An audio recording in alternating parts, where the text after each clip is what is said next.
This is the last topic of your unit 4, valuation of inventory. अच्छा, valuation of inventory को start करने से पहले I will talk about book value. Book value वो value होती है जिसपे कोई एसेट कैरी हुआ होता है बैलेंस शीट के अंदर, तो इसको हम कैरिंग वैल्यू भी कहते हैं, नेट बुक वैल्यू भी कह सकते हैं कि एक एसेट आपकी बैलेंस शीट पे किस वैल्यू पे कैरी हुआ है. आपके पास एसेट्स की मिसालें क्या क्या है?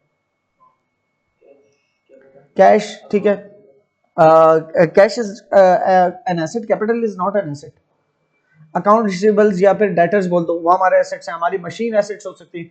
अच्छा, इसमें से कुछ एसेट्स ऐसे हैं कि जिनकी टी अकाउंट वैल्यू कुछ और होती है. मतलब टी अकाउंट, अगर मशीन की बात करें तो मशीन की T account value let's suppose $100,000 आ रही है, लेकिन उसका प्रोविजन भी साथ कैरी होता जाता है. बैलेंस शीट में पहुंच के जो 100,000 मशीन का आ रहा है वो उसकी बुक वैल्यू नहीं कहलाएगी, बल्कि 100,000 में से डेप्रिसिएशन अलाउंस माइनस होने के बाद जो वैल्यू बचेगी वो हमारी बुक वैल्यू होगी, जिसको sometimes we call net book value as well. Net से मराज होता है उसके उसके अंदर से कट जाए उसके माइनस होने वाली चीजें. तो बहरहाल बुक वैल्यू वो चीजें हैं जो बैलेंस शीट के अंदर जो भी हमारे पास किसी भी अकाउंट के नंबर्स बैलेंस शीट में आ रहे होते हैं वो हमारी बुक वैल्यूज होती है. क्लियर है? तो हमारी इन्वेंट्री वैल्यूएशन का मतलब यह है कि बैलेंस शीट में इन्वेंट्री की जो वैल्यू जाएगी वो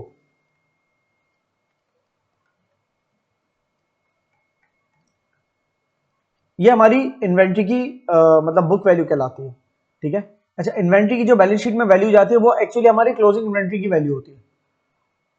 क्लोजिंग इन्वेंट्री की वैल्यू एक तो हम बैलेंस शीट में देखते हैं और इसके अलावा उस वैल्यू को हम इनकम स्टेटमेंट में भी देखते हैं, कॉस्ट ऑफ गुड्स सोल्ड में से माइनस हो रही होती है. ठीक है. उसके अलावा हम उसको ट्रायल बैलेंस के बाहर देखते हैं. ठीक है, कि वो इन्वेंट्री की वैल्यू लिखी होती है, तो वो ट्रायल बैलेंस के बाहर से उसको हम इनकम स्टेटमेंट में cost of goods sold minus करते हैं और बैलेंस शीट के अंदर स्टॉक के नाम से लेके जाते हैं. ठीक है. इस बात को समझते हुए टॉपिक स्टार्ट कर रहा हूं. इन्वेंट्री आपकी क्या होती है? आपका स्टॉक साल के आखिर में जो बचा हुआ है वो तमाम माल आपका इन्वेंट्री कहलाता है, जो आपके उस साल का क्लोजिंग स्टॉक होगा, अगले साल का ओपनिंग स्टॉक बन जाएगा वो. क्लियर है? और बिफोर मूविंग ऑनवर्ड्स एक और बात बता दूं कि आपके परचेजेस है, जिस तरह से परचेज का टी अकाउंट होता है. ठीक है. परचेज का टी अकाउंट होता है. लेट्स सपोज आपने जितनी भी पूरे साल परचेज किया, लेट्स सपोज 50,000 की परचेज की है, तो परचेजेस डेबिट हो रहा है, बैंक क्रेडिट हो रहा है, या आपने ना 2 लाख की और परचेज की है और वो परचेजेस डेबिट हो रहा है, और ये वाली है ना आपका परचेज डे बुक से आया है बैलेंस, तो इसके बदले आप परचेज लेजर बोल दो, परचेज लेजर कंट्रोल अकाउंट बोल दो, या टोटल क्रेडिटर्स बोल दो, वो क्रेडिट हो रहा है. तो ये आपकी टोटल परचेज है पूरे साल की. ये पूरी की पूरी परचेज का कुछ भी सीडी बैलेंस नहीं होगा, पूरी की पूरी कॉस्ट ऑफ गुड्स सोल्ड में ट्रांसफर होगी. ठीक है, मतलब पीएनएल में ट्रांसफर होगी इन शॉर्ट. ठीक है, 2,50,000 से. अच्छा, अब परचेजेस तो पूरी की पूरी कॉस्ट ऑफ गुड्स सोल्ड में ट्रांसफर हो जाती है. पीएनएल के अंदर कॉस्ट ऑफ गुड्स सोल्ड एक सेक्शन होता है, तो फिर वो जो ओपनिंग इन्वेंट्री होती है उसका क्या, वो एक अलग टी अकाउंट होता है, वो होता है इन्वेंट्री का टी अकाउंट. ठीक है. इन्वेंट्री का टी अकाउंट इस साल के शुरू में ब्रॉट डाउन हुआ होता है. एक $10,000 से इन्वेंट्री ब्रॉट डाउन हुई है. अब ये इन्वेंट्री भी पूरी की पूरी आप पीएनएल में शिफ्ट मार देते हो ओपनिंग इन्वेंट्री के तौर पे, ये भी पूरी पूरी 10 के 10,000 चली जाती है. ठीक है. और साल के एंड में अब जो एक नई इन्वेंट्री हम कैलकुलेट करते हैं, अब जो हमारे पास साल के एंड में पूरा माल बच गया, वो क्लोजिंग इन्वेंट्री होती है, और उसको हम कहां रखते हैं? ट्रायल बैलेंस के बाहर रखते हैं. सही है. ट्रायल बैलेंस के बाहर रखते हैं और फिर वो उसको इनकम स्टेटमेंट से डिडक्ट करते हुए दिखाते हैं कॉस्ट ऑफ गुड्स सोल्ड के अंदर, और बैलेंस शीट पे लेके जाते हैं. तो उस इन्वेंट्री के बारे में अब तक की वर्किंग हो चुकी है बहुत दफा, थोड़ा सा रिवाइज कराते हैं, लेकिन वो जो वैल्यू होती है वो कहां से आती है? उस इन्वेंट्री की वैल्यू हमारे पास एक, it can have a cost and it can have one thing more. ठीक है ना. इन दोनों में से कोई एक वैल्यू वो बनती है इन्वेंट्री की वैल्यू. ठीक है. इस पूरी वर्किंग को हम अभी देखने वाले हैं आगे. कॉस्ट को भी हम कैलकुलेट करते हैं. इसके अंदर दो मेथड्स है, पहले 3 होते थे, अब 2 रह गए मेथड्स. ठीक है, वो भी दिखाऊंगा. फिर कॉस्ट को कैलकुलेट करने के बाद आप उसे कंपेयर करते हैं इस क्वेश्चन मार्क से. क्वेश्चन मार्क में क्या है, बल्कि मैं एनआरवी लिख देता हूं, नेट रियलाइजेबल वैल्यू. इसकी नेट रियलाइजेबल वैल्यू आएगी यहां पर. कॉस्ट और नेट रियलाइजेबल वैल्यू में से कोई एक वैल्यू जो है वो इन्वेंट्री की बुक वैल्यू कहलाएगी. ठीक है, ये हम पढ़ने बैठे हैं. और वो जो एक वैल्यू जो इन्वेंट्री की बुक वैल्यू कहलाएगी, या तो ये हो सकती है या तो ये हो सकती है. किस बेसिस पे होगी? लोअर. इन दोनों में से जो लोअर अमाउंट है वो कहलाएगी इन्वेंट्री की वैल्यू. जो हमारे पास हमारे अकाउंटिंग की बुक्स के अंदर अगर वैल्यू $10,000 है, इन्वेंट्री की वैल्यू हमारे तहत हमारी क्लोजिंग इन्वेंट्री की वैल्यू $10,000 है, लेकिन उसकी एनआरवी क्या होती है मैं बताऊंगा बाद में, $8,000 है. तो आप एक्चुअली एनआरवी को इन्वेंट्री की वैल्यू बोलोगे, ठीक है। लेकिन एनआरवी अगर उसकी $12,000 है, एनआरवी क्या होती है इसके ऊपर बाद में बात करेंगे। तो एनआरवी ज्यादा, जो इन दोनों में से कम है, कम वाला ये है, तो हम कॉस्ट के ऊपर रखेंगे इन्वेंट्री। क्लियर है यहाँ तक? थोड़ा सा मैंने एक रफ आइडिया दिया कि हम करने क्या वाले हैं। अच्छा, इन्वेंट्री एक तरह की हो सकती है, 3 तरह की भी हो सकती है, डिपेंड करता है। अगर आपका एक ट्रेडिंग बिजनेस है तो आप माल खरीदते और बेचते हो, तो वो एक फिनिश्ड गुड की इन्वेंट्री आपके पास। लेकिन अगर आपका एक मैन्युफैक्चरिंग बिजनेस है तो आपके पास 3 तरह की इन्वेंट्रीज हो सकती है। एक वो रॉ मटेरियल जो आपने खरीद के अपने वेयर हाउसेज में रखा है, स्टोर्स में रखा है, वो रॉ मटेरियल की इन्वेंट्री है, ठीक है। एक वो इन्वेंट्री जो कि उन रॉ मटेरियल से माल बन के तैयार हो चुका, वो फिनिश्ड गुड्स की इन्वेंट्री है, ठीक है। और एक इन्वेंट्री इसमें और उसके दरमियान जो प्रोसेस है उसके दरमियान है, वो होती है वर्क इन प्रोग्रेस की इन्वेंट्री। वर्क इन प्रोग्रेस की इन्वेंट्री इतनी डिपेंड करता है बिजनेस की नेचर क्या है, लेकिन वो इतनी बड़ी नहीं होती। वर्क इन प्रोग्रेस की इन्वेंट्री वो बस स्टोर से निकला हुआ तमाम माल जो कि अभी हमारी प्रोडक्शन लाइंस पे चल रहा था और हमारा ईयर एंड हो गया। ईयर एंड हो गया, समझ लो एक बटन है बहुत बड़ा सा, वो दबा दिया तो ईयर एंड हो गया, 31 दिसंबर 2022 खत्म, 6 बज गए, अब सब रुक जाएगा। अब जो रुक गया ना, अब स्टोर में कितना स्टॉक नोट कर लो, और वो जो प्रोडक्शन लाइनों पे कितना स्टॉक चल रहा है उसको नोट कर लो, और फिनिश गुड्स का कितना स्टॉक है उसको नोट कर लो, तो हमारी क्लोजिंग इन्वेंट्री बन गई 3 अलग तरह की। लेकिन अभी हम आगे 3 अलग तरह की इन्वेंट्री की बात नहीं करेंगे, मैन्युफैक्चरिंग अकाउंट्स में देख लेंगे उस चीज को। फिलहाल मैं एक ही तरह की इन्वेंट्री की बात करूंगा जो हम सिर्फ इन्वेंट्री बोलते हैं जैसे, और वो एक ट्रेडर की इन्वेंट्री होती है ना, जो माल बना बनाया खरीदता है और बेचता है, तो उसके पास एक ही किस्म का स्टॉक होता है, फिनिश गुड्स वाला, ठीक है। हाँ, उस फिनिश गुड्स के स्टॉक में बहुत तरह के स्टॉक्स हो सकते हैं। एक सुपर स्टोर है, उसके तो बहुत ही तरह के स्टॉक्स होते हैं, ठीक है। बेवरेजेस का अलग स्टॉक होता है, ग्रोसरीज का अलग स्टॉक होता है, कन्फेक्शनरी का अलग स्टॉक होता है, तो उनका मतलब बहुत कैटेगरीज होते हैं, लेकिन है तमाम वो फिनिश गुड्स के स्टॉक। लेकिन खाली अभी बताने के लिए कि रॉ मटेरियल हो सकता है as an inventory, work in progress और फिनिश गुड्स भी हो सकते हैं एज एन इन्वेंट्री। लेकिन इस चीज को अब भूल जाओ, 3 तरह की नियम, अभी एक ही तरह की इन्वेंट्री को डील करना है। IAS प्लस को छोड़ दो, IAS ध्यान में रखो। IAS की फुल फॉर्म क्या है? अकाउंटिंग के मतलब अकाउंटिंग के कॉन्टेक्स्ट में रहते हुए IAS की फुल फॉर्म है इंटरनेशनल अकाउंटिंग स्टैंडर्ड्स, ठीक है ना। इंटरनेशनल अकाउंटिंग स्टैंडर्ड्स गाइड करते हैं कि आपको अकाउंटिंग किस तरह से करनी है। तो इंटरनेशनल अकाउंटिंग स्टैंडर्ड्स के IAS 2 है इन्वेंट्रीज को लेकर। आपने अभी IAS की बात नहीं करनी है, बस एक IAS 2 पढ़ा दिया, बस वही बहुत होगा, ठीक है। वो एडवांस अकाउंटिंग जब आप पढ़ रहे होते हो तब इंटरनेशनल अकाउंटिंग स्टैंडर्ड्स बाकायदा सारे पढ़ते हो। फिलहाल इतना है कि IAS 2 आपको बोलता है कि inventories are required to be stated at lower of cost and net realisable value, NRV। IAS 2 क्या कहता है? इन्वेंट्रीज की जो वैल्यूएशन आप करोगे वो उन दो में से लोअर वाली अमाउंट होगी, कॉस्ट और NRV में से, जो मैंने अभी थोड़ी देर पहले बताया। NRV मतलब नेट रियलाइजेबल वैल्यू, समझाने लग रहा हूं अभी।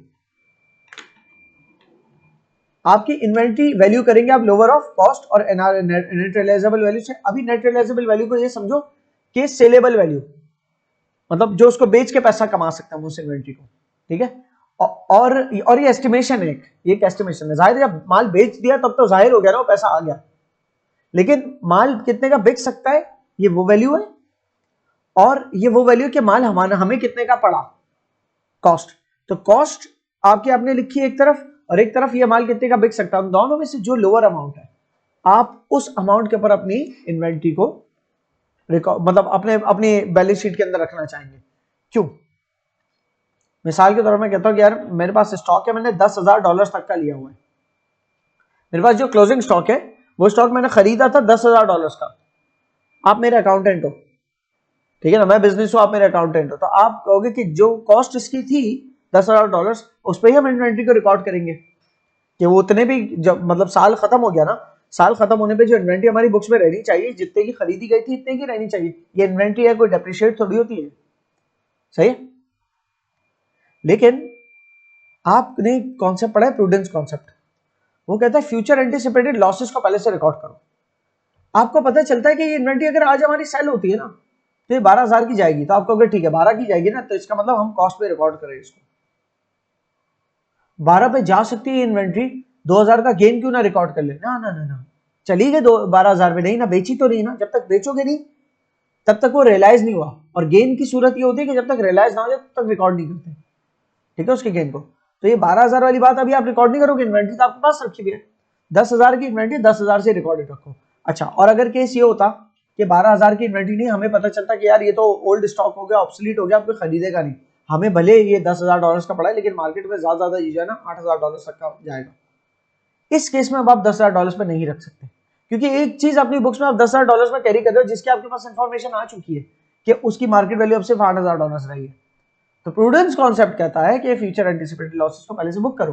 तो एक एसेट आपके पास $10,000 का रखा हुआ है आपकी बुक्स के अंदर, आप उस एसेट को कि $2,000 क्रेडिट कर दो और उसके बदले डेबिट कर दो इंपेयरमेंट लॉस, मतलब एक लॉस डेबिट कर दो। अभी ये डिटेल में बताऊंगा आगे, ये शुरू में ही रफली बताना जरूरी है। तो इससे क्या होगा कि आपकी इन्वेंट्री 10,000 पे खड़ी थी आपके पास, अगर वो क्रेडिट कर दिया आपने 2,000 से, तो आपकी नेट इफेक्ट इन्वेंट्री बची आपके बुक्स में $8,000 की। क्लियर है? और उसके एवज आपने एक इंपेयरमेंट लॉस, एक एक्सपेंस बुक कर दिया। अच्छा जी, तो ये मोटी मोटी बात होगी। अब नेट रियलाइजेबल वैल्यू को थोड़ी देर के लिए हम स्किप करते हैं। अभी हम देखते हैं इन्वेंट्री की कॉस्ट। इन्वेंट्री की कॉस्ट कैसे कैलकुलेट होती है? आपको भी सिंपल है, जितने की इन्वेंट्री ली वही कॉस्ट है उसकी, जितने की इन्वेंट्री ली थी वही उसकी कॉस्ट है। इसमें कैलकुलेट कैसे होनी है क्या? अच्छा, अगर आप पूरे साल 50 दफा इन्वेंट्री खरीद रहे हो अलग अलग टाइम पे, कभी किसी महीने के बीच में, कभी किसी महीने के आखिर में, कभी मार्च की शुरू में, कभी मार्च के 10 दिन बाद, कभी अप्रैल, कितनी दफा इन्वेंट्री खरीद रहे हो?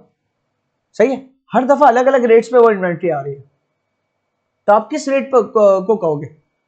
आप कहोगे कि यार जो माल मेरा जिस प्राइस पे लिया था, मैं उसको, अगर मेरे पास जो बचा हुआ माल है उसी माल को ट्रैक बैक करूंगा कि वो मैंने लिया किस प्राइस पे था, तो मैं उसी कॉस्ट के ऊपर उसको रखूंगा। मिसाल के तौर पे मैंने एक दफा माल मार्च में लिया, एक दफा अप्रैल में लिया, एक दफा मई में लिया, एक दफा जून में लिया। जब मार्च में लिया तो मुझे पर मेरे फॉर एग्जाम्पल फुटबॉल बेच रहा था मैं, ठीक है ना, तो मार्च में जब माल लिया तो मुझे पर फुटबॉल जो है ना वो 300 रुपीज की पड़ती थी। अप्रैल में लिया तो पर फुटबॉल 400 रुपीज की पड़ती थी। मई में लिया तो पर फुटबॉल 500 की, और जून में लिया तो सही इस तरह से। तो अब जो मेरे पास साल के आखिर में बचे हुआ स्टॉक है वो मई वाला है, तो मई वाली तो मैंने 500 की ली थी, तो 500 के हिसाब से वैल्यू करूंगा। बड़ा सिंपल है कहना, ठीक है। आपका पेट्रोल पंप है, टैंक के अंदर पेट्रोल आता रहता है अलग अलग रेट्स पे, वो टैंक में जमा ही हो रहा है, सारा पेट्रोल मिल गया। अब जो साल के आखिर में पेट्रोल बचा आप कैसे निकालोगे टैंक में घुस के कौन सा वाला मई वाला पेट्रोल है, कौन सा जून वाला पेट्रोल है? मिक्स हो गया ना वो, तो सही है। So it's not like that. उसके अंदर तुम कहोगे कि नहीं है, फिर तो मैं एवरेज आउट कर दूं तमाम रेट्स को, तो एवरेज आउट भी कर सकते हो। और तो ये इन्वेंट्री के वैल्यूएशन के मेथड्स हैं। इन्वेंट्री की कॉस्ट कैलकुलेट करने के हमारे पास तीन वैसे तो थे, एक मेथड खत्म हो चुका है, फीफो, एक मेथड हुआ करता था लीफो, और एक मेथड है एवरेज कॉस्ट, एवको, ठीक है। फीफो मतलब first in first out method, AVCO मतलब एवरेज कॉस्ट मेथड, और लीफो एक होता था, अब खत्म हो गया, क्यों हो गया वो भी अभी आप समझोगे, ठीक है। लीफो मतलब लास्ट इन फर्स्ट आउट। तो ये तीनों मेथड्स में से किसी भी मेथड को आपका बिजनेस जो अडॉप्ट कर रहा है ना, वो उसकी पॉलिसी है, बिजनेस की पॉलिसी है कि वो अपनी इन्वेंट्री को वैल्यू करता है फीफो मेथड के ऊपर। तब वो फीफो मेथड पे ही कंसिस्टेंसी कॉन्सेप्ट कहता है। अब आपको कंसिस्टेंटली जो आपने मेथड ऑप्ट कर लिया ना, उसी मेथड पे रहते हुए अकाउंटिंग करनी पड़ेगी, क्योंकि जब मेथड चेंज होता है ना, मेथड चेंज होने की वजह से आपके अकाउंटिंग के प्रॉफिट्स भी चेंज हो जाते हैं। सही है। तो आप इन मेथड्स के जरिए कॉस्ट कैलकुलेट करके पहले बताओगे कितनी कॉस्ट आ रही है आपके, इन मतलब कॉस्ट के कोई भी मेथड ऑप्ट करके आप इन मेथड के जरिए कॉस्ट को कैलकुलेट करोगे, चाहे कोई एक मेथड यूज करोगे, लेकिन वही यूज करते रहना है, फिर बता रहा हूं दफा। तो कॉस्ट कैलकुलेट करने के बाद उसको नेट रियलाइजेबल वैल्यू से कंपेयर करोगे, तो जो लोअर अमाउंट होगी वो आपकी इन्वेंट्री की वैल्यू आएगी। अब आ जाते हैं इसके कॉस्ट के मेथड्स के ऊपर। एक है FIFO, first in first out method. इसके नाम से जाहिर हो रहा है, आपको शायद नहीं हो रहा होगा, मुझे इसलिए हो रहा है, मुझे पता है। क्या समझ में आ रहा है इसके नाम से? जो ना जो पहले इन्वेंट्री आई थी उसको पहले हम आउट करेंगे, ठीक है ना। और ऐसे करते करते साल के आखिर में जो इन्वेंट्री बच जाएगी वो लेटेस्ट खरीदी हुई इन्वेंट्री होगी, लेटेस्ट रेट पे खरीदी हुई, ठीक है। इस मेथड को मैं रफली समझाऊं तो समझना कि आपके पास माल बिजनेस में आप स्टोर, अच्छा इन्वेंट्री वैल्यूएशन का बहुत इंपॉर्टेंट पॉइंट एक मैं मिस आउट करके बताना, इन्वेंट्री वैल्यूएशन की जो अकाउंटिंग है ना, वो स्टोर मैनेजर करता है, ठीक है। वो नॉर्मली ऑफिस में जो अकाउंटेंट बैठा होता है वो नहीं करता, स्टोर मैनेजर करता है, जिसके स्टोर में सारा माल आ रहा है जा रहा है, आप उससे लेते हो इन्वेंट्री की क्लोजिंग वैल्यू क्या है, तो वो इन्वेंट्री की क्लोजिंग वैल्यू कुछ इस तरह से कैलकुलेट करता है। वो स्टोर में बैठा है, वो देखता है कि माल आया, कितना माल आया उसको छोड़ो, 20 के रेट पे, $20 के रेट पे, ठीक है ना। दोबारा माल आया $30 के रेट पे, फिर माल तीसरे दिन चला गया। अब वो जो तीसरे दो दफा माल आया, एक दफा 20 के रेट पे, एक दफा 30 के रेट पे। जो माल उसने इशू किया ना, तो वो उसके पास ऑप्शन है 20 के रेट वाला करे या 30 के रेट वाला करे। तो first in first out method कहता है कि पहले जो है ना आप वो वाला इशू करो जो पहले आया था, ठीक है ना। जो लास्ट में आया हुआ है उसको नहीं। Last in first out method कहता है कि जो लास्ट में आया उसको पहले इशू करो। लेकिन मसला ये है कि पूरे साल कितनी, अब फॉर एग्जांपल ये वाला लास्ट में आया हुआ है, ठीक है ना, इसको इशू कर दिया और इतने में आपका अगला माल दोबारा आ चुका 40 के रेट पे, फिर अगला माल आया 42 के रेट पे। तो अब इसमें ये 30 वाले मिसाल के तौर पे 200 यूनिट्स आपके आए हुए थे, आपने उसमें से 100 यूनिट्स इशू किए थे, इतने में आपके पास 500 यूनिट्स और आपने मंगवा लिए 40 के रेट पे पड़े हुआ, आपको लग रहा था रेट बढ़ रहा है तो पहले से माल मंगवा लिया, ठीक है। अब दोबारा से जो है ना, अच्छा इन्वेंट्री को इशू करने की जरूरत पड़ी। इन्वेंट्री इशू क्यों होती है, बिक रही है ना, कस्टमर को भिजवाना है, माल बेचना है, तो स्टोर से निकलेगा भी तो सही। तो वो जो है ना, आपने कहा कि यार ये 500 यूनिट्स जो है ना मेरे पास रखे हुए 40 के रेट पे, लेटेस्ट ये आए हुए, तो अब इसको, तो ऐसे करते करते लेटेस्ट वाले ही गुजर रहे होंगे, और ऐसे करते करते साल गुजर जाएगा, और ये बेचारे बैठे हुए ना यूनिट्स, मिसाल के तौर पे ये 100 यूनिट्स थे, ये वहीं के वहीं पड़े रह गए। साल के आखिर में ये आपकी क्लोजिंग इन्वेंट्री की वैल्यू अगर हुई ना, टोटल बनेगी 20 × 100 $2000। तो अकाउंटिंग कहती है कि यार ये ऑब्सोलीट वैल्यू है, लेटेस्ट वैल्यू नहीं है। तो लीफो में ये मसला है कि जो सबसे आखिरी में माल आया हुआ है, आप सबसे पहले वो जैसे जैसे बेचते जा रहे हो ना, तो जो सबसे पहला आया हुआ माल है वो पड़ेगा पड़ा ही रह जाएगा। क्लियर है, हो रही है। और ईयर एंड के अंदर जो फिर इन्वेंट्री की वैल्यू आ रही होगी ना, वो बहुत ही पुरानी कोई वैल्यू होगी, क्योंकि जो बचा हुआ माल है वो बिल्कुल सबसे पहला वाला था।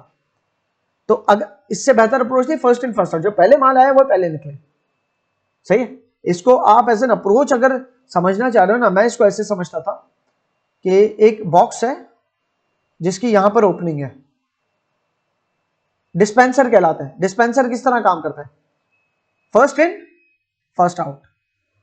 तो डिस्पेंसर आपके पानी का एक होता है, इस तरह माचिस का भी डिस्पेंसर होता है, मैच बॉक्सेस अंदर डलती है, तो ऊपर से मैच बॉक्स बहुत सारी डाल दी, तो ये माचिस की डिब्बियां सारी डाल दी, वे नीचे से निकालना शुरू की, ठीक है ना। तो जो पहली घुसी थी वही पहले निकलेगी, सही है। फर्स्ट इन जो हो रही है वही फर्स्ट आउट होगी, राइट। लेकिन अगर ये नीचे से ओपन नहीं होता, ये ऐसा बॉक्स होता है जिसमें आप ऊपर से चीजें डाल लो, तो एक चीज आई, दूसरी आई, तीसरी आई, चौथी आई, जब निकालने की बारी होती तो सबसे आखिरी वाली आने वाली है, आप सबसे पहले निकालते हैं, क्योंकि स्टैक हुई भी है। क्लियर। तो ये इसमें मसला ये कि नीचे का जो रह गया ना वो रह ही जाएगा, सही।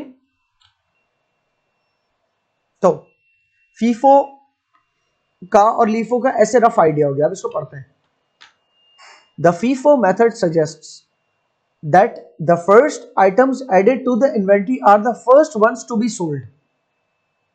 सही। जो पहले आइटम्स इन्वेंट्री में पास आए वही पहले बिकने चाहिए जब बेचने का वक्त आए। तो पहले आइटम ए आया, फिर आइटम बी आया, फिर आइटम सी आया, मैंने परचेज कर लिया। अब एक ग्राहक आ गया, तो बैच ए, बैच बी, बैच सी, 3 बैचेस हमारे पास आ चुके हैं। ग्राहक को चाहिए फुटबॉल्स, वो सारी तीनों बैचेस में फुटबॉल सेम है, लेकिन मैं उसको जो फुटबॉल दूंगा, इशू करूंगा ना, वो बैच ए की पहले इशू करूंगा, जो पहले आई थी उन्हीं को पहले इशू करूंगा। क्लियर। प्रैक्टिकली भी देखा जाए तो ज्यादा पुराना ना हो जाए ना, स्टॉक को खराब ना हो जाए पड़े पड़े आपके पास, ये भी तो होता है। उसका ग्लू खराब हो गया वेदर की वजह से, समथिंग लाइक दैट की भी तो हो सकते हैं। तो जैसे आप फिजिकली गुड्स को देते हो ना फर्स्ट इन फर्स्ट आउट, वैसे अपने अकाउंटिंग बुक्स में भी फिर वैसे लिखते हो कि भाई मेरा मतलब इतने रेट वाला माल पहले गया, इतने रेट वाला माल पहले गया, ठीक है। इसकी अकाउंटिंग का मेथड तो आप जब स्ट्रक्चर देखोगे तो आपको समझ में आ जाएगा। क्या मैं आपको बेसिक इसका स्ट्रक्चर समझा रहा हूँ, क्या होता है, इसकी अकाउंटिंग होती कैसे, इन्वेंटरी वैल्यूएशन की।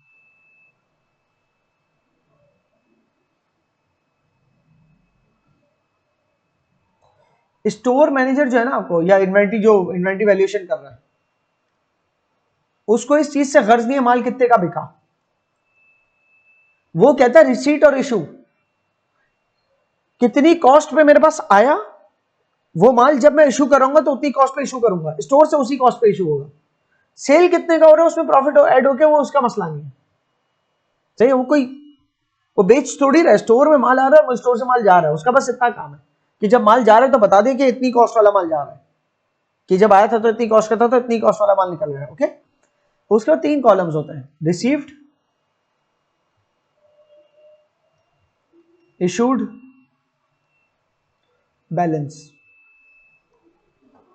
लेट्स सपोज हमें वो अज्यूम करता है, फुटबॉल्स ही अज्यूम कर रहे हैं, ठीक है। तो 100 फुटबॉल्स खरीदी गई एट द रेट, एक फुटबॉल जो है वो $5 की, ठीक है ना। तो आपके पास सीधा टक टक करके यहां बैलेंस इन्वेंट्री का क्या आ गया, 100 फुटबॉल्स $5 के रेट पे, ये क्वांटिटी है, ये रेट है और ये अमाउंट है, तो अमाउंट बनती है $500। $500 की इन्वेंट्री है, ठीक है।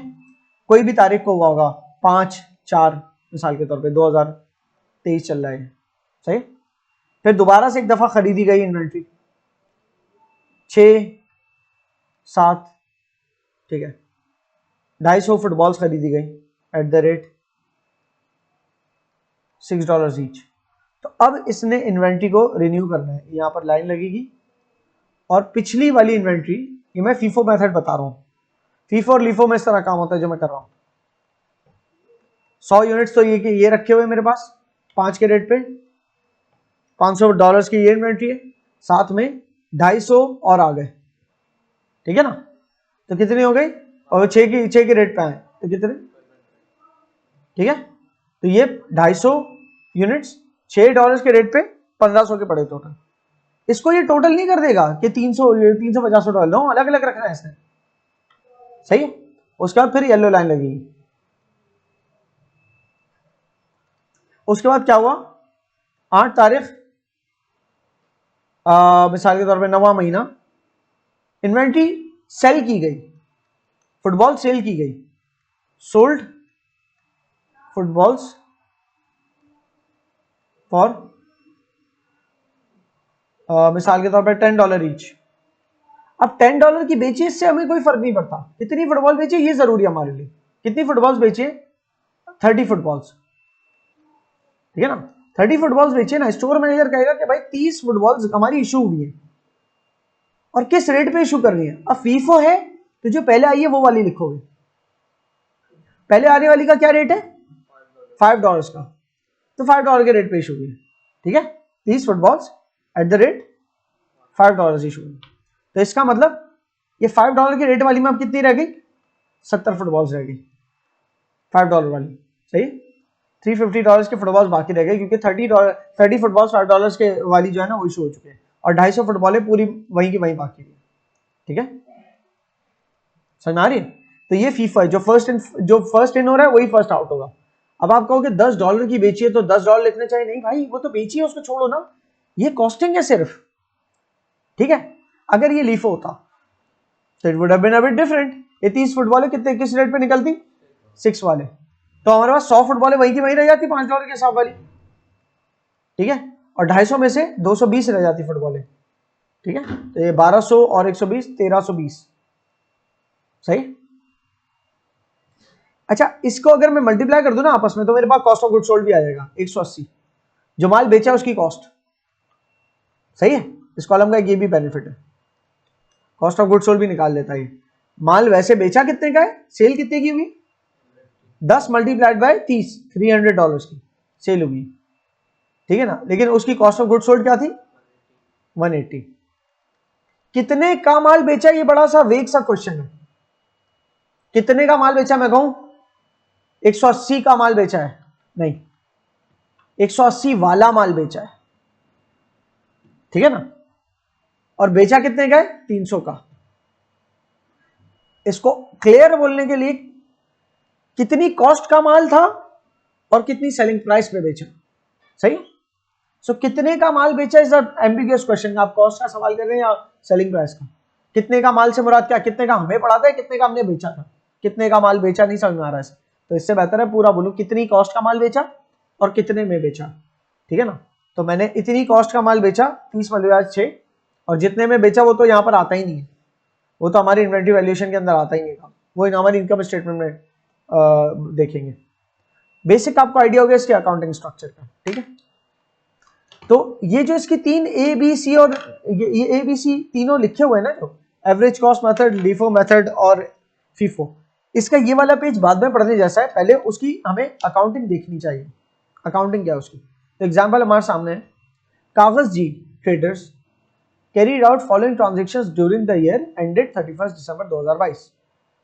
ठीक है, 31 दिसंबर 2022 के अंदर उनकी ये वाली ट्रांजेक्शंस है कागज जी की।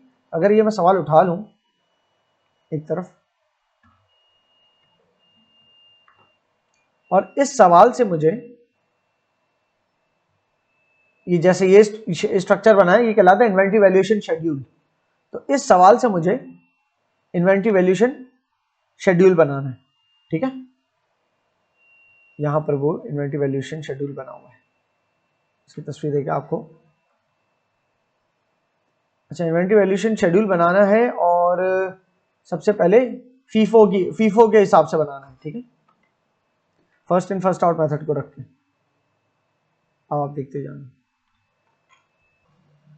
10 जैन को 150 नोट पर पूरा सवाल पहले देख लो, ये तो ट्रांजेक्शन है सारी।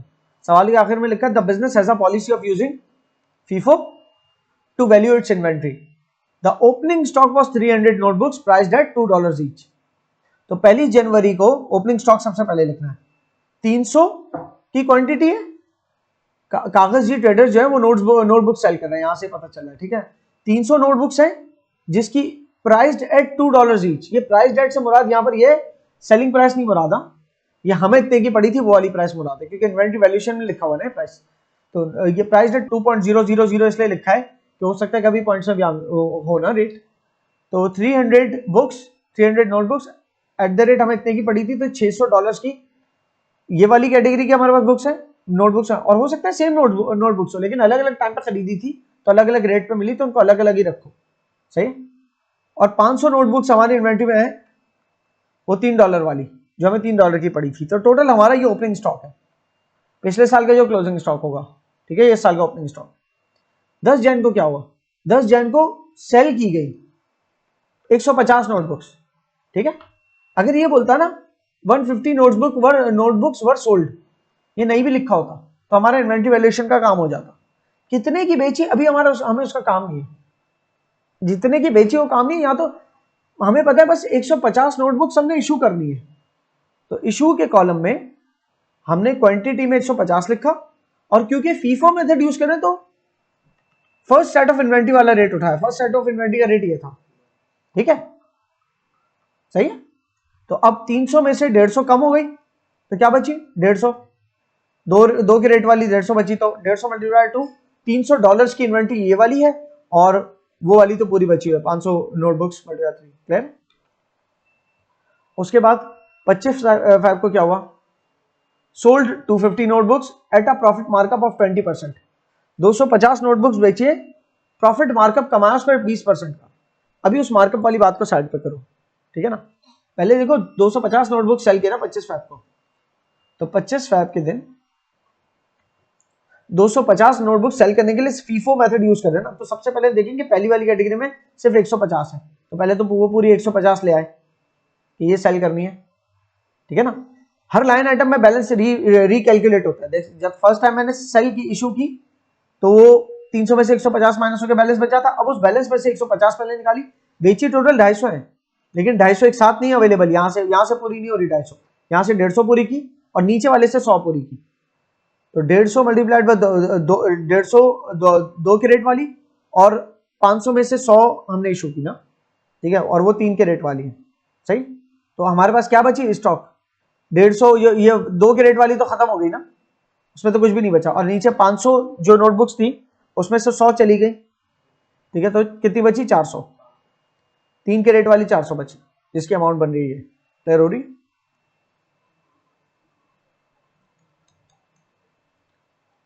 फिर थर्ड क्या हुआ, 12 मार्च को बिजनेस ने परचेज किया 420 नोटबुक्स, परचेज किया इस दफा, तो इस दफा हमारे रिसीव्ड के कॉलम में आएगी 420 नोटबुक्स 3.5 के रेट पे परचेज किया, तो ये हमारा 400, अभी जो बची हुई थी वो 400 और 3 के रेट पे 1200। ठीक है ना, अब 420 परचेज के कॉलम में 12 मार्च की इस रेट पे खरीदे 3.5 के रेट पे। अच्छा, यहां मल्टीप्लाई करके टोटल अमाउंट देने का कोई फायदा नहीं है, जैसे वहां 3 कॉलम्स है ना बैलेंस में, खैर यहाँ पर हमें कोई जरूरत नहीं है मल्टीप्लाई करने की, बस 420 है 3.5 के रेट पे। क्लियर है। तो अब पिछली वाली इन्वेंट्री तो पहले दोबारा लिखी, क्योंकि बैलेंस तो सिर्फ इंडिपेंडेंट होता है, पीछे आपको दोबारा पलट के देखना ना पड़े, इसलिए पीछे की इंफॉर्मेशन जो आखिरी वाली हो ना वो रिपीट कर दी। ठीक है ना, तो 400 तो हमारे पास 3 के रेट पे पहले से पड़ी थी और 420 हमारे पास और आ गई, ठीक है, 3.5 के रेट वाली। तो ये 1470 तक की हमारे पास इन वैल्यू है। क्लियर है? उसके बाद 8 जुलाई को क्या हुआ, सोल्ड 500 नोटबुक्स। हमें सिर्फ ये काम का है, कितने की बेची अभी वो काम का नहीं हो, पता है कब काम आएगा, जब वो सेल्स मांगेगा, जब वो इनकम स्टेटमेंट का ट्रेडिंग अकाउंट मांगेगा या इनकम स्टेटमेंट मांगेगा, जब हमें सेल्स लिखी होगी तब वो देखना है, अभी नहीं देखना उसको। बस सोल्ड 500 बुक्स को एक इन्वेंट्री का मैनेजर या इन्वेंट्री के जो भी क्लर्क है वो क्या पढ़ेगा, इसको वो पढ़ेगा इशूड 500 नोटबुक्स कि मैंने इशू की, ठीक है। अब 500 बुक्स निकालनी है तो किस रेट पे निकालूंगा, फीफो है। पहले तो ये 400 पूरी खत्म करो 3 के रेट वाली, ठीक है ना। उसके बाद 100 और भी इशू करनी है, 500 बेचे ना तो 500 जाएगी ना स्टोर से, तो 400 तो 3 के रेट वाली है और बाकी 100 जो है 420 में से आ गई 3.5 के रेट वाली। तो ये वाली तो पूरी खत्म हो चुकी, तो यहां कुछ भी नहीं आया, ठीक है। और 420 में से 100 चली गई तो 320 बची, 320 कितने रेट वाली बची, 3.5 के रेट वाली, सही है। 1120 की इन्वेंट्री हमारे पड़ी है।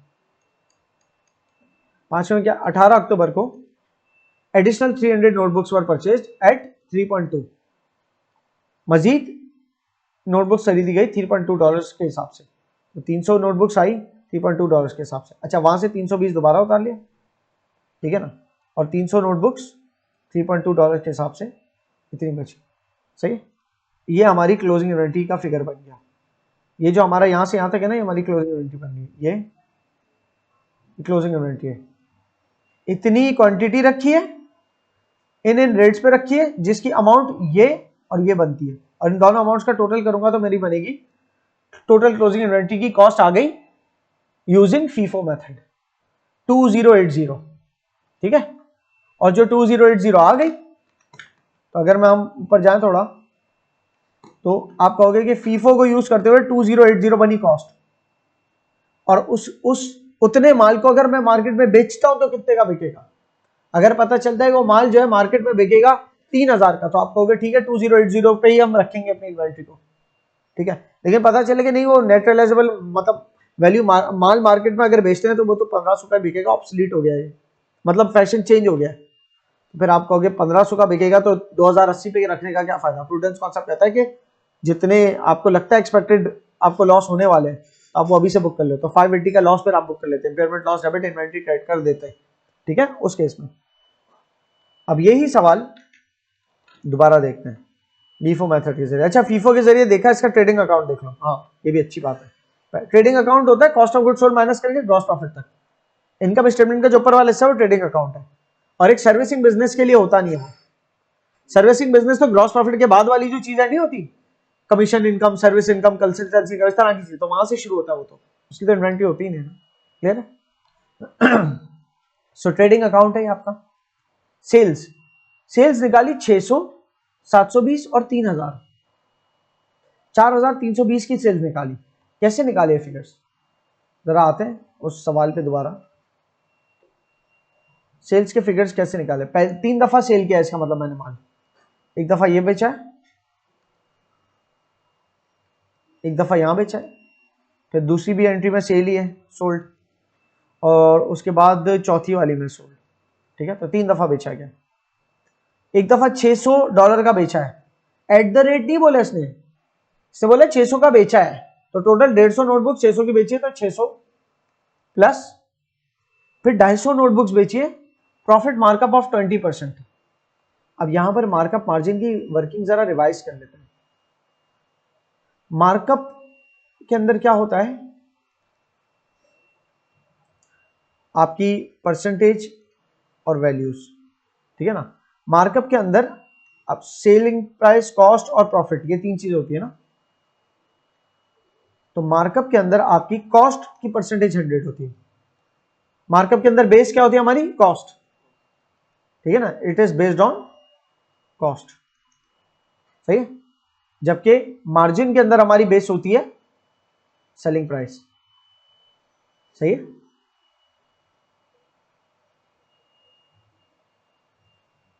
अगर यहां मार्जिन होता तो बेस्ड ऑन सेलिंग प्राइस होती, profit margin based on selling price होता है। तो उस केस में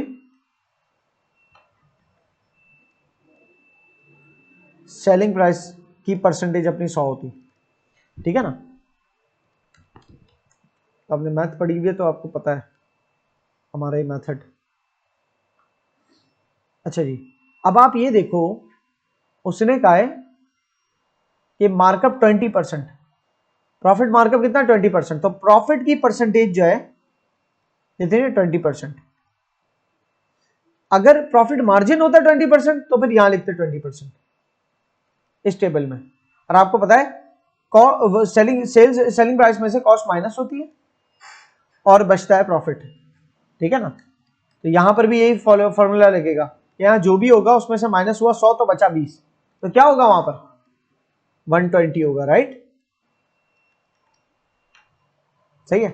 जबकि अगर हम इसको देखते, अगर ये बोलता ना प्रॉफिट मार्जिन है 20%, तो प्रॉफिट की परसेंटेज 20% लिखते, और सेल तो मार्जिन की सेल 100% होती है, ये फिक्स है फॉर्मूले की, ठीक है। तो हम कहते हैं कि इसका और इसका जो डिफरेंस है वो 80 है, 100 में से 80 माइनस होगा, तो उस केस में हम कहते हैं कॉस्ट 80% होती है, लेकिन वो केस है नहीं अभी। तो अब मैं दोबारा नीचे नहीं जाऊंगा बात करने, अभी दोबारा इस पे आ जाता हूँ कि जब हमने मार्कअप पढ़ा तो हमने पहले तो टेबल बना दिया कि कॉस्ट 100% है, क्योंकि मार्कअप में कॉस्ट 100% है। फिर उसने बताया कि मार्कअप का जो प्रॉफिट है 20% है, तो उस प्रॉफिट की परसेंटेज मैंने प्रॉफिट के साथ लिख दी। तो किसमें से 100 माइनस होकर 20 बचता है 120 में से, ठीक है। तो 120 यहां लिख दिया। अब मुझे वैल्यूज लिखनी है इसके बाद। सो इसकी वैल्यूज अब फिल करना शुरू होते हैं, ठीक है ना, क्योंकि हमें निकालनी है सेल्स। इन्वेंट्री तो हम इन्वेंट्री वैल्यूएशन तो कर ली हमने, ठीक है। उसने कहा ट्रेडिंग अकाउंट बना के दो। ट्रेडिंग अकाउंट बनाने के लिए सबसे पहली चीज क्या चाहिए होती है हमें, सेल्स। फिर उसमें से cost of goods sold minus करना है, राइट। तो जाके निकलेगा मेरा ग्रॉस प्रॉफिट। तो सेल्स का फिगर मुझे निकालना है। उस सेल्स का फिगर निकालने के लिए मैं एक एक करके सेल अपनी ऐड करता चला जा रहा हूं। सो एक सेल तो मेरी $600 की है, पहली सबसे पहले वाली, वो तो मैंने बता दी, $600 प्लस दूसरी सेल जो है हमारी वो 20% मार्कअप पे। अब किसका 20% मार्कअप, 25 फैब को जो माल बेचा है मैंने उसकी कॉस्ट पहले देखूंगा, फिर मार्कअप पता चलेगा। 25 फैब को ये माल बेचा है, क्या कॉस्ट है 150 मल्टीप्लाइड बाय 2 कितना बना 300। 150 मल्टीप्लाइड 2 300 कॉस्ट निकालना हूं, लेकिन 300 ही नहीं है डॉलर्स, एक और भी है 100 मल्टीप्लाइड बाय 3 300, एक और 300, ठीक है, दो 300 थे, तो $600 मेरी टोटल कॉस्ट है। ये जो मैंने बेचा था ना माल 25 फैब को, $600 की कॉस्ट वाला है वो, जिसकी cost $600, 600 divide by 100 multiplied by 120, तो क्या बना 6 मल्टीप्लाइड बाय, ठीक है। तो 720 की एक और सेल हो गई मेरी, 600 प्लस 720 प्लस तीसरी सेल क्या है 3000, उसने लिख के दे दी तीसरी 3000, ठीक है। तो मिल मिला के हमारी कितनी बनी वहां पर लिखी हुई है, देख लेते हैं। 600 plus 720 plus 3000 4320। Cost of good sold कैसे, कॉस्ट ऑफ गुड सोल्ड में ओपनिंग स्टॉक कैसे निकला, सबसे ऊपर चले जाओ, तो 600 का था प्लस 1500 का था, 2100 का ओपनिंग स्टॉक। एड परचेजेस 2430 की हुई है, कैसे पता, 420 मल्टीप्लाई 3.5 और 300 मल्टीप्लाई 3.2, ये आप करोगे तो खुद ही निकल आएगी 2430। क्लोजिंग स्टॉक की वैल्यू हमने निकाली फीफो के जरिए, ठीक है ना, तो ये माइनस कर दिया क्लोजिंग स्टॉक, सही है। तो इसमें से हो गया हमारे पास कॉस्ट ऑफ गुड्स सोल्ड निकला 2450, सेल में माइनस किया तो ग्रॉस प्रॉफिट आया, खत्म। अच्छा, इसको निकालने की ये जो है ना हमारी कॉस्ट ऑफ गुड्स सोल्ड है ना, ये इसको निकालने का दूसरा तरीका क्या है, एक तरीका तो ये opening stock plus purchases less closing stock, तो हमारी कॉस्ट ऑफ गुड्स सोल्ड निकल आए, ठीक है। कॉस्ट ऑफ गुड्स सोल्ड निकालने का दूसरा तरीका, जब आपके पास इन्वेंटरी शेड्यूल मौजूद हो ना, तो ये इस कॉलम को यूज करके आप निकाल सकते हो, क्योंकि इशूड बता रहा है कि जो माल बेचा है उसकी कॉस्ट है, वही तो कॉस्ट ऑफ गुड्स सोल्ड होती है। जो हमने 150 यूनिट्स बेचे उसकी कॉस्ट, जो हमने 150 यूनिट्स बेचे उसकी कॉस्ट, जो हमने 100 यूनिट्स बेचे उसकी कॉस्ट, जो 400 यूनिट्स बेचे उसकी कॉस्ट। ठीक सही है। तो 150 multiply 2 plus 150 multiply 2 plus 100 multiply 3 plus 400 multiply 3 plus 100 multiply 3.5, ठीक है। 150 multiply 2 plus 150 multiply 2 plus 100 multiply 3, ये जो मैंने सब बोला उन सबको ऐड कर रहे तब भी 2450 यार, समझ आ रही बात। तो आप अगर थोड़ा सा गौर करें कि हमारा जो हमारी ये वाली अप्रोच है कॉस्ट ऑफ गुड्स सोल्ड वाली, व्हाई डज इट वर्क, ये वर्क क्यों करती है। हमें कहते हैं opening stock plus purchases less closing stock, why does it work. तो आप जरा इसके शेड्यूल पे दोबारा एक दफा आए, इट वर्क्स, इसके शेड्यूल को थोड़ा सा मैं मिटा देता हूं, ये सब जो कचरा मचाया मैंने, ठीक है। मुझे आप ये बताएं कि ये अमाउंट क्लोजिंग स्टॉक है, राइट, सही है। ये अमाउंट ओपनिंग स्टॉक है, this amount and this amount, ये मेरी परचेजेस है। इन तीनों को अगर वो करते हैं, हम कैलकुलेट करते हैं, तो हमारे पास ये निकल आता है अमाउंट, ये डिफरेंस अमाउंट निकल आता है, ठीक है ना। इस सबको छोड़ दो, ये तो अपडेट्स है ना, ये इसी के तो अपडेट बन रही है, दो की तो अपडेट बन रही है, तो हमने इनको तो कंसीडर कर ही लिया ना। जब परचेज को कंसीडर कर लिया तो ये सब कंसीडर हो गया, ठीक है। जब परचेज और इशूड को कंसीडर कर ले, ये सब कंसीडर हो जाना, ठीक है। बट पॉइंट इज कि आप इसको कैलकुलेट कर ले टोटल, ठीक है ना। तो आपका क्या निकल आएगा, कॉस्ट ऑफ गुड्स सोल्ड निकल आएगा। या फिर आप एक काम कर ले कि आपका जो ओपनिंग स्टॉक था उसके अंदर जो इजाफा हुआ है, ये वाला इजाफा, उसको ऐड करें और जो एंड में बचा है उसको माइनस कर दें, तो आप जो आंसर निकालेंगे वो इसके बराबर होगा, सही। कि जो मेरे पास पहले से माल था वो पिछले साल से आया था, और इस साल मेरे माल में जो इजाफा हुआ, तो टोटल अवेलेबल फॉर सेल माल मेरे पास इन दो का मिला के पूरे साल इतना था, ठीक है ना। लेकिन जब साल का आखिर देखा तो जो बचा था वो माइनस कर दो, जो साल के आखिर में बचा था वो माइनस कर दो। लेट्स सपोज 10,000 पूरे साल अवेलेबल फॉर सेल था, लेट्स सपोज कि ब्रॉड डाउन था, पिछले साल से ओपनिंग स्टॉक था 1000, इस साल $9,000 का स्टॉक लिया, ठीक है ना। तो टोटल $10,000 तक का स्टॉक हमारे पास पूरे साल अवेलेबल फॉर सेल था, लेकिन साल के आखिर में उसमें से सिर्फ $1,500 का बच गया। तो यकीनन क्यों कम हुआ होगा ये, कि हमने इतनी कॉस्ट का 8500 की कॉस्ट वाला माल बेच दिया होगा, इशू कर दिया होगा, right. That's how cost of goods sold is calculated.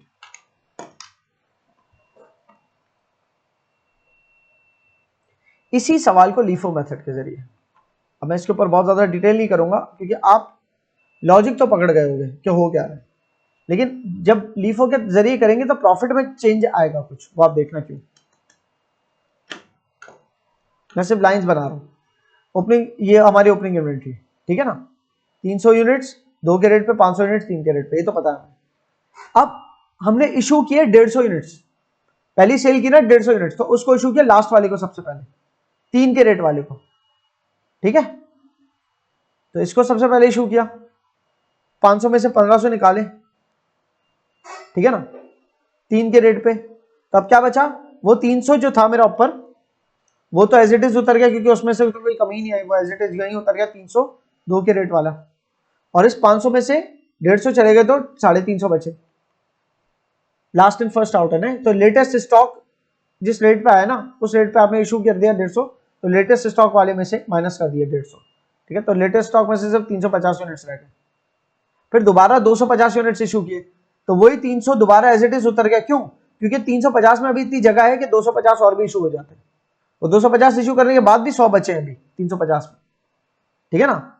100 units अभी भी बचे 3 के रेट वाले, जबकि वो बेचारा पुराना माल 300 यूनिट्स जो है ना 2 के रेट पे वहीं के वहीं खड़े हुए। इतने में तो मैंने नया माल ले लिया 420 यूनिट्स का, तो अब 3 लेवल्स आ गए मेरे पास इन्वेंट्री के, 300 के रेट वाले, 300 यूनिट 2 के रेट वाले, 3 के रेट वाले 100 यूनिट्स, और 3.5 के जो अभी मैंने खरीदे 420 यूनिट्स, सही है। अब मैंने इशू किए 500, 8 जुलाई को मैंने बेचे थे 500 यूनिट्स, तो 500 यूनिट सबसे पहले 420 वाले में से जाएंगे, 420 वाले खत्म हो गए, उसके बाद 100 वाले में से 80 जाएंगे, ठीक है ना। 420 वाला तो पूरा खत्म हो गया, 100 वाले में से 80 चले गए तो 20 रह गए, तो 3 के रेट वाले 20 रह गए, और वो बेचारा 300 अभी तक खड़ा है वहीं का वहीं। अरे क्या अभी तक क्या खड़ा है, वो तो एंड तक बेचारा नहीं खत्म हुआ, आप देखना। इतने में और माल ले लिया 300, खरीद लिया, 3.2 के रेट पे, तो 300 यूनिट्स 2 के रेट वाले रिपीट हो गए, 20 यूनिट्स 3 के रेट वाले रिपीट हो गए, और इतने में 300 यूनिट्स और ऐड हो गए मेरे पास 3.2 के रेट वाले, और ये मेरा क्लोजिंग स्टॉक है। तो क्लोजिंग स्टॉक की वैल्यू हमारे पास अब क्या आ रही है 1620, पहले क्या आ रही थी 2080। फर्क आया क्लोजिंग स्टॉक में। तो क्लोजिंग स्टॉक कम होने का मतलब है कॉस्ट ऑफ गुड्स सोल्ड का बढ़ना और ग्रॉस प्रॉफिट कम होना, ठीक है ना, क्योंकि क्लोजिंग स्टॉक जितना ज्यादा होता है उतना ज्यादा ग्रॉस प्रॉफिट होता है। क्यों? क्योंकि क्लोजिंग स्टॉक जितना ज्यादा होगा कॉस्ट ऑफ गुड्स सोल्ड में से उतना बड़ा फिगर माइनस होगा, तो कॉस्ट ऑफ गुड्स सोल्ड उतना ही छोटा आएगा। जितना छोटा कॉस्ट ऑफ गुड्स सोल्ड आएगा तो उतना ही छोटा अमाउंट सेल्स में से माइनस होगा और ग्रॉस प्रॉफिट उतना ही ज्यादा आएगा, ठीक है। तो इसका यकीनन मेरा ग्रॉस प्रॉफिट कम आ रहा होगा। क्यों? क्योंकि मेरा क्लोजिंग स्टॉक के तौर पे सिर्फ 1620 माइनस हुआ है, वही दो ओपनिंग स्टॉक 2100 का, और इस साल परचेज जो किया 2430 का, लेकिन जो मैंने बचा एंड में साल के माल वो ये था 1620 का। तो इसका मतलब कॉस्ट ऑफ गुड्स सोल्ड मेरी क्या बन गई 2910, ठीक है। पिछले वाले में देखो अगर मेरी कॉस्ट ऑफ गुड्स सोल्ड क्या बनी थी तो वो थी 2450, तो 2450 से 500 तकरीबन ज्यादा है 2910 कॉस्ट ऑफ गुड्स सोल्ड। तो इस वजह से सेल में से एक बड़ा फिगर माइनस हो रहा था, मेरे पास ग्रॉस प्रॉफिट कितना बच रहा है 1410, जबकि मेरा पिछले वाले में कितना बच रहा था 1870 फीफो के तहत। क्लियर है? और एवरेज मेथड ना इन दो के दरमियान का फिगर देता है। एवरेज मेथड किससे भी कर लेते हैं इसी सवाल को।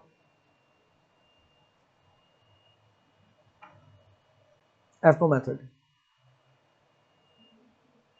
जनाब, एवरेज मेथड के अंदर अगर गौर करें तो वही ओपनिंग स्टॉक मेरा सबसे पहले ओपनिंग स्टॉक को लिस्ट डाउन किया 300 यूनिट्स। अच्छा, ओपनिंग स्टॉक हमारे पास इस रेट पे आ रहा होता है।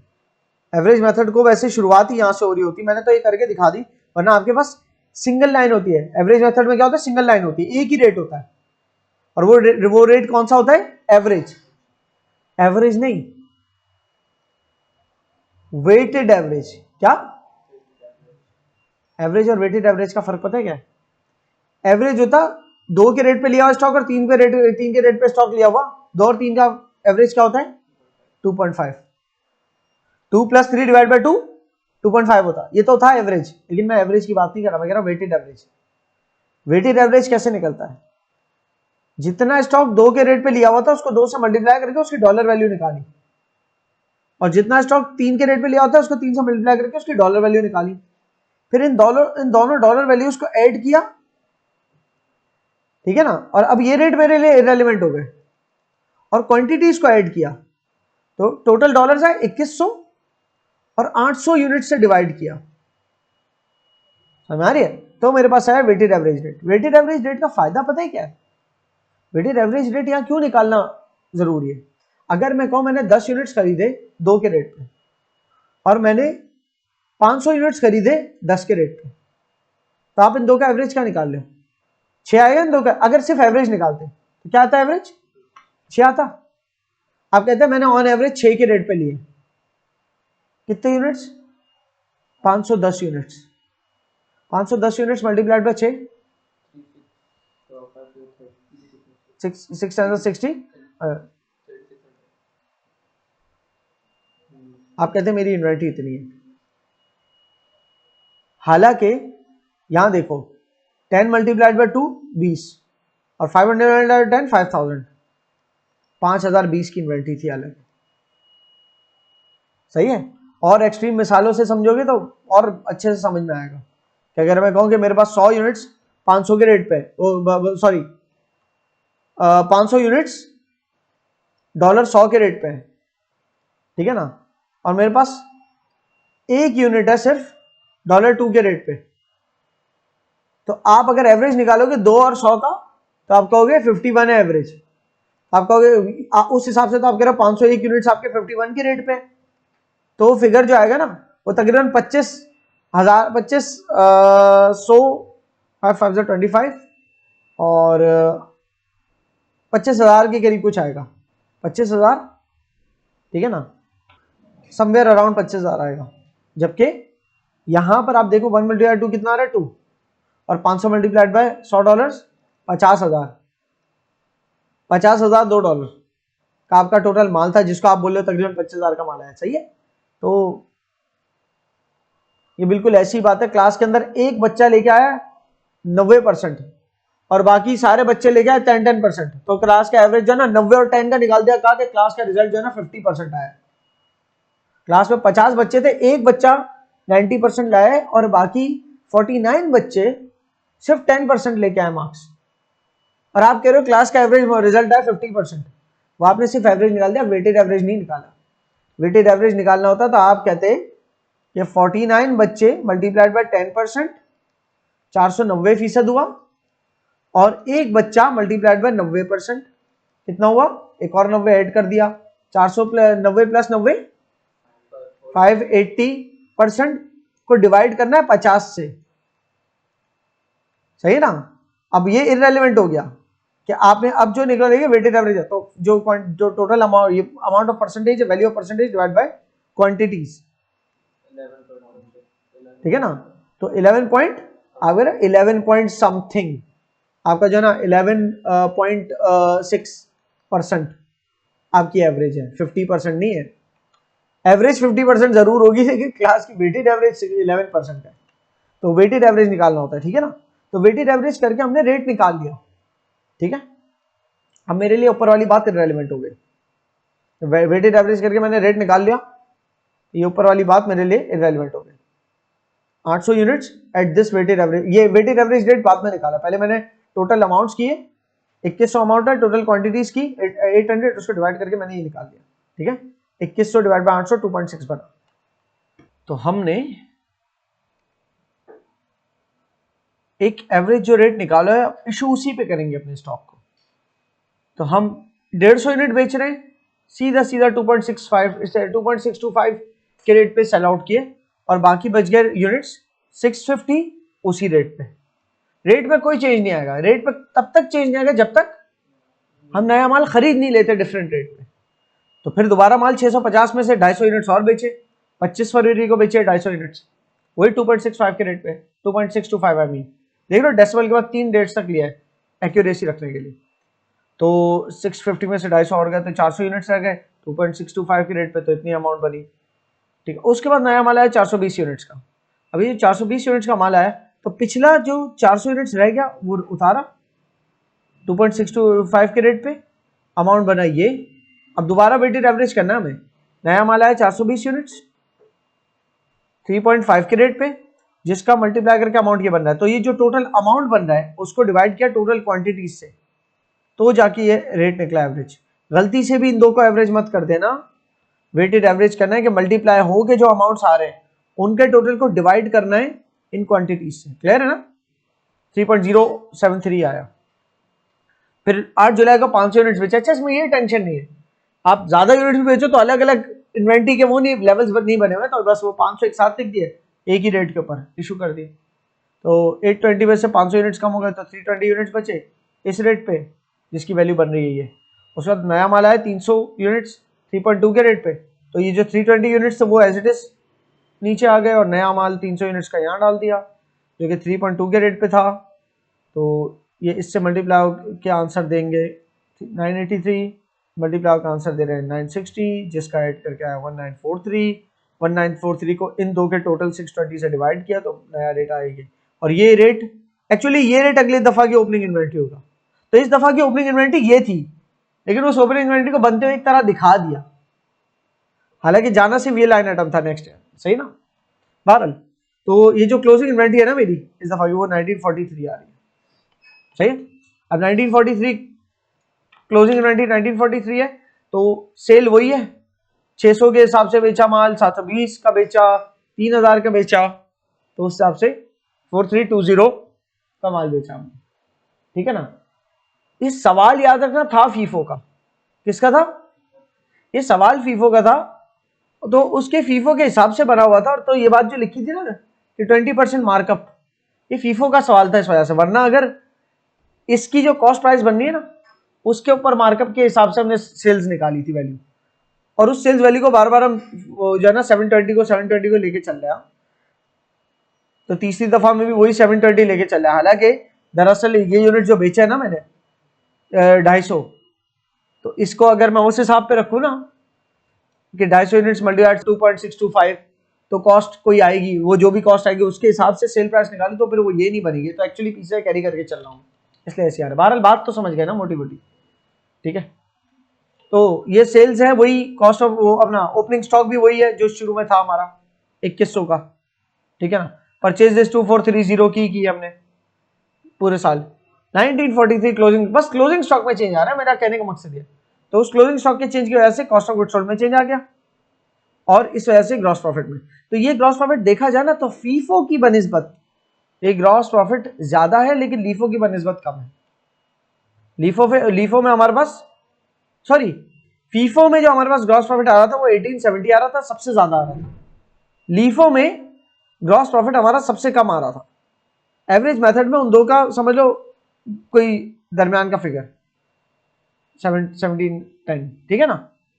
तो 1400 और 1900 के दरमियान का ये 1700 यूं कह लो, एग्जैक्ट दरमियान नहीं होगा ऐसा। अगर मैं बताने लगूं ना क्यों हो रहा है तो इसकी वजह समझना। उमूमन लीफो के अंदर ग्रॉस प्रॉफिट कम आता है, ठीक है। इसकी लॉजिक समझना गौर से। उमूमन इन्फ्लेशन बढ़ती है, उमूमन प्राइसेस बढ़ते हैं, ठीक है। उमूमन प्राइसेस बढ़ते हैं तो हर अगली आने वाली इन्वेंट्री और महंगी होगी, ठीक है। तो लेट सपोज पहली इन्वेंट्री $10 की थी, दूसरी इन्वेंट्री का रेट हमें $12 का पड़ा, तीसरी दफा इन्वेंट्री लिया तो $14 तक की पड़ी, चौथी दफा इन्वेंट्री ली तो $16 तक की पड़ी, लेट सपोज। लीफो क्या करता है, इसको खत्म करता है, इसको खत्म करता है, इसको खत्म करता है और इसको एज अ क्लोजिंग स्टॉक रखता है। तो लीफो में क्लोजिंग स्टॉक सबसे कम होता है, तो लीफो इसको सबको कॉस्ट ऑफ गुड्स सोल्ड बना देता है। लीफो की कॉस्ट ऑफ गुड्स सोल्ड सबसे ज्यादा बनती है क्योंकि लीफो का क्लोजिंग स्टॉक सबसे कम होता है, सबसे कम वैल्यू वाला होता है। क्यों लीफो का क्लोजिंग स्टॉक सबसे कम वैल्यू वाला होता है कि जो सबसे पहले वाला स्टॉक था वो सबसे पीछे रह गया। ये जब बेचा तो इसमें से निकाला, जब बेचा तो इसमें से निकाला और इसमें से निकाला।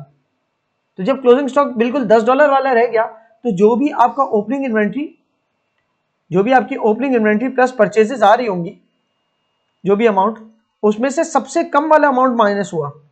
तो सबसे कम वाला अमाउंट माइनस होने का मतलब है आपकी कॉस्ट ऑफ गुड्स सोल्ड जो है वो सबसे हाई वाली आई। कॉस्ट ऑफ गुड्स सोल्ड सबसे हाई आने का मतलब ये हो गया ग्रॉस प्रॉफिट सबसे लो वाला है। तो सबसे लो वाला स्टॉक है अगर, तो उससे की वजह से ग्रॉस प्रॉफिट भी सबसे लो आएगा। क्लियर हो रही है थोड़ी थोड़ी। अब बात को दोबारा रिपीट करूंगा फीफो के तरीके से। फीफो मेथड क्या करता, फीफो मेथड माल बेचता तो यूं बेचता कि सबसे पहले कहता ये वाला माल बेचो, उसके बाद ये वाला बेचो, उसके बाद ये वाला बेचो, इसके बाद जो भी बच गया, लेट्स सपोज वो ये वाला बच गया, तो फीफो मेथड ने फर्स्ट जो सबसे वाला माल आया था वो निकाला, फिर उसके बाद वाला, फिर उसके बाद। तो लेटेस्ट रेट का जो माल था वो क्लोजिंग स्टॉक में मौजूद है जो कि सबसे हाई रेट्स वाला है। जो सबसे हाई रेट्स वाला माल मौजूद है ना अगर क्लोजिंग स्टॉक के अंदर, तो वो कॉस्ट ऑफ गुड्स सोल्ड सबसे लो देगा। तीनों मेथड के अंदर सबसे low cost of goods sold किसमें आएगी, फीफो में। क्यों, क्योंकि उमूमन इन्फ्लेशन में प्राइसेस बढ़ते जाते हैं। हाँ लेकिन अगर ये होता कि लेटेस्ट जो प्राइसेस है वो पिछले से कम है तो फिर केस दूसरा हो जाता। लेकिन उमूमन क्या होता है, लेटेस्ट प्राइस बढ़ते बढ़ते ही ज्यादा आते हैं, ठीक है ना। तो लेटेस्ट प्राइस सबसे ज्यादा है, जबकि कॉस्ट ऑफ गुड्स सोल्ड हमारी टोटल वो हमारी ओपनिंग इन्वेंटरी प्लस परचेजेस जो भी थी उसमें से लीफो में 10 माइनस हो रहा था, इसमें 16 माइनस हो रहा, मतलब cost of goods sold LIFO की बनस्बत इसका कम आएगा। तो cost of goods sold LIFO की बनस्बत कम आने का मतलब है ग्रॉस प्रॉफिट लीफो की बनस्बत इसका ज्यादा होगा फीफो वाले मेथड का। क्लियर हो रही है।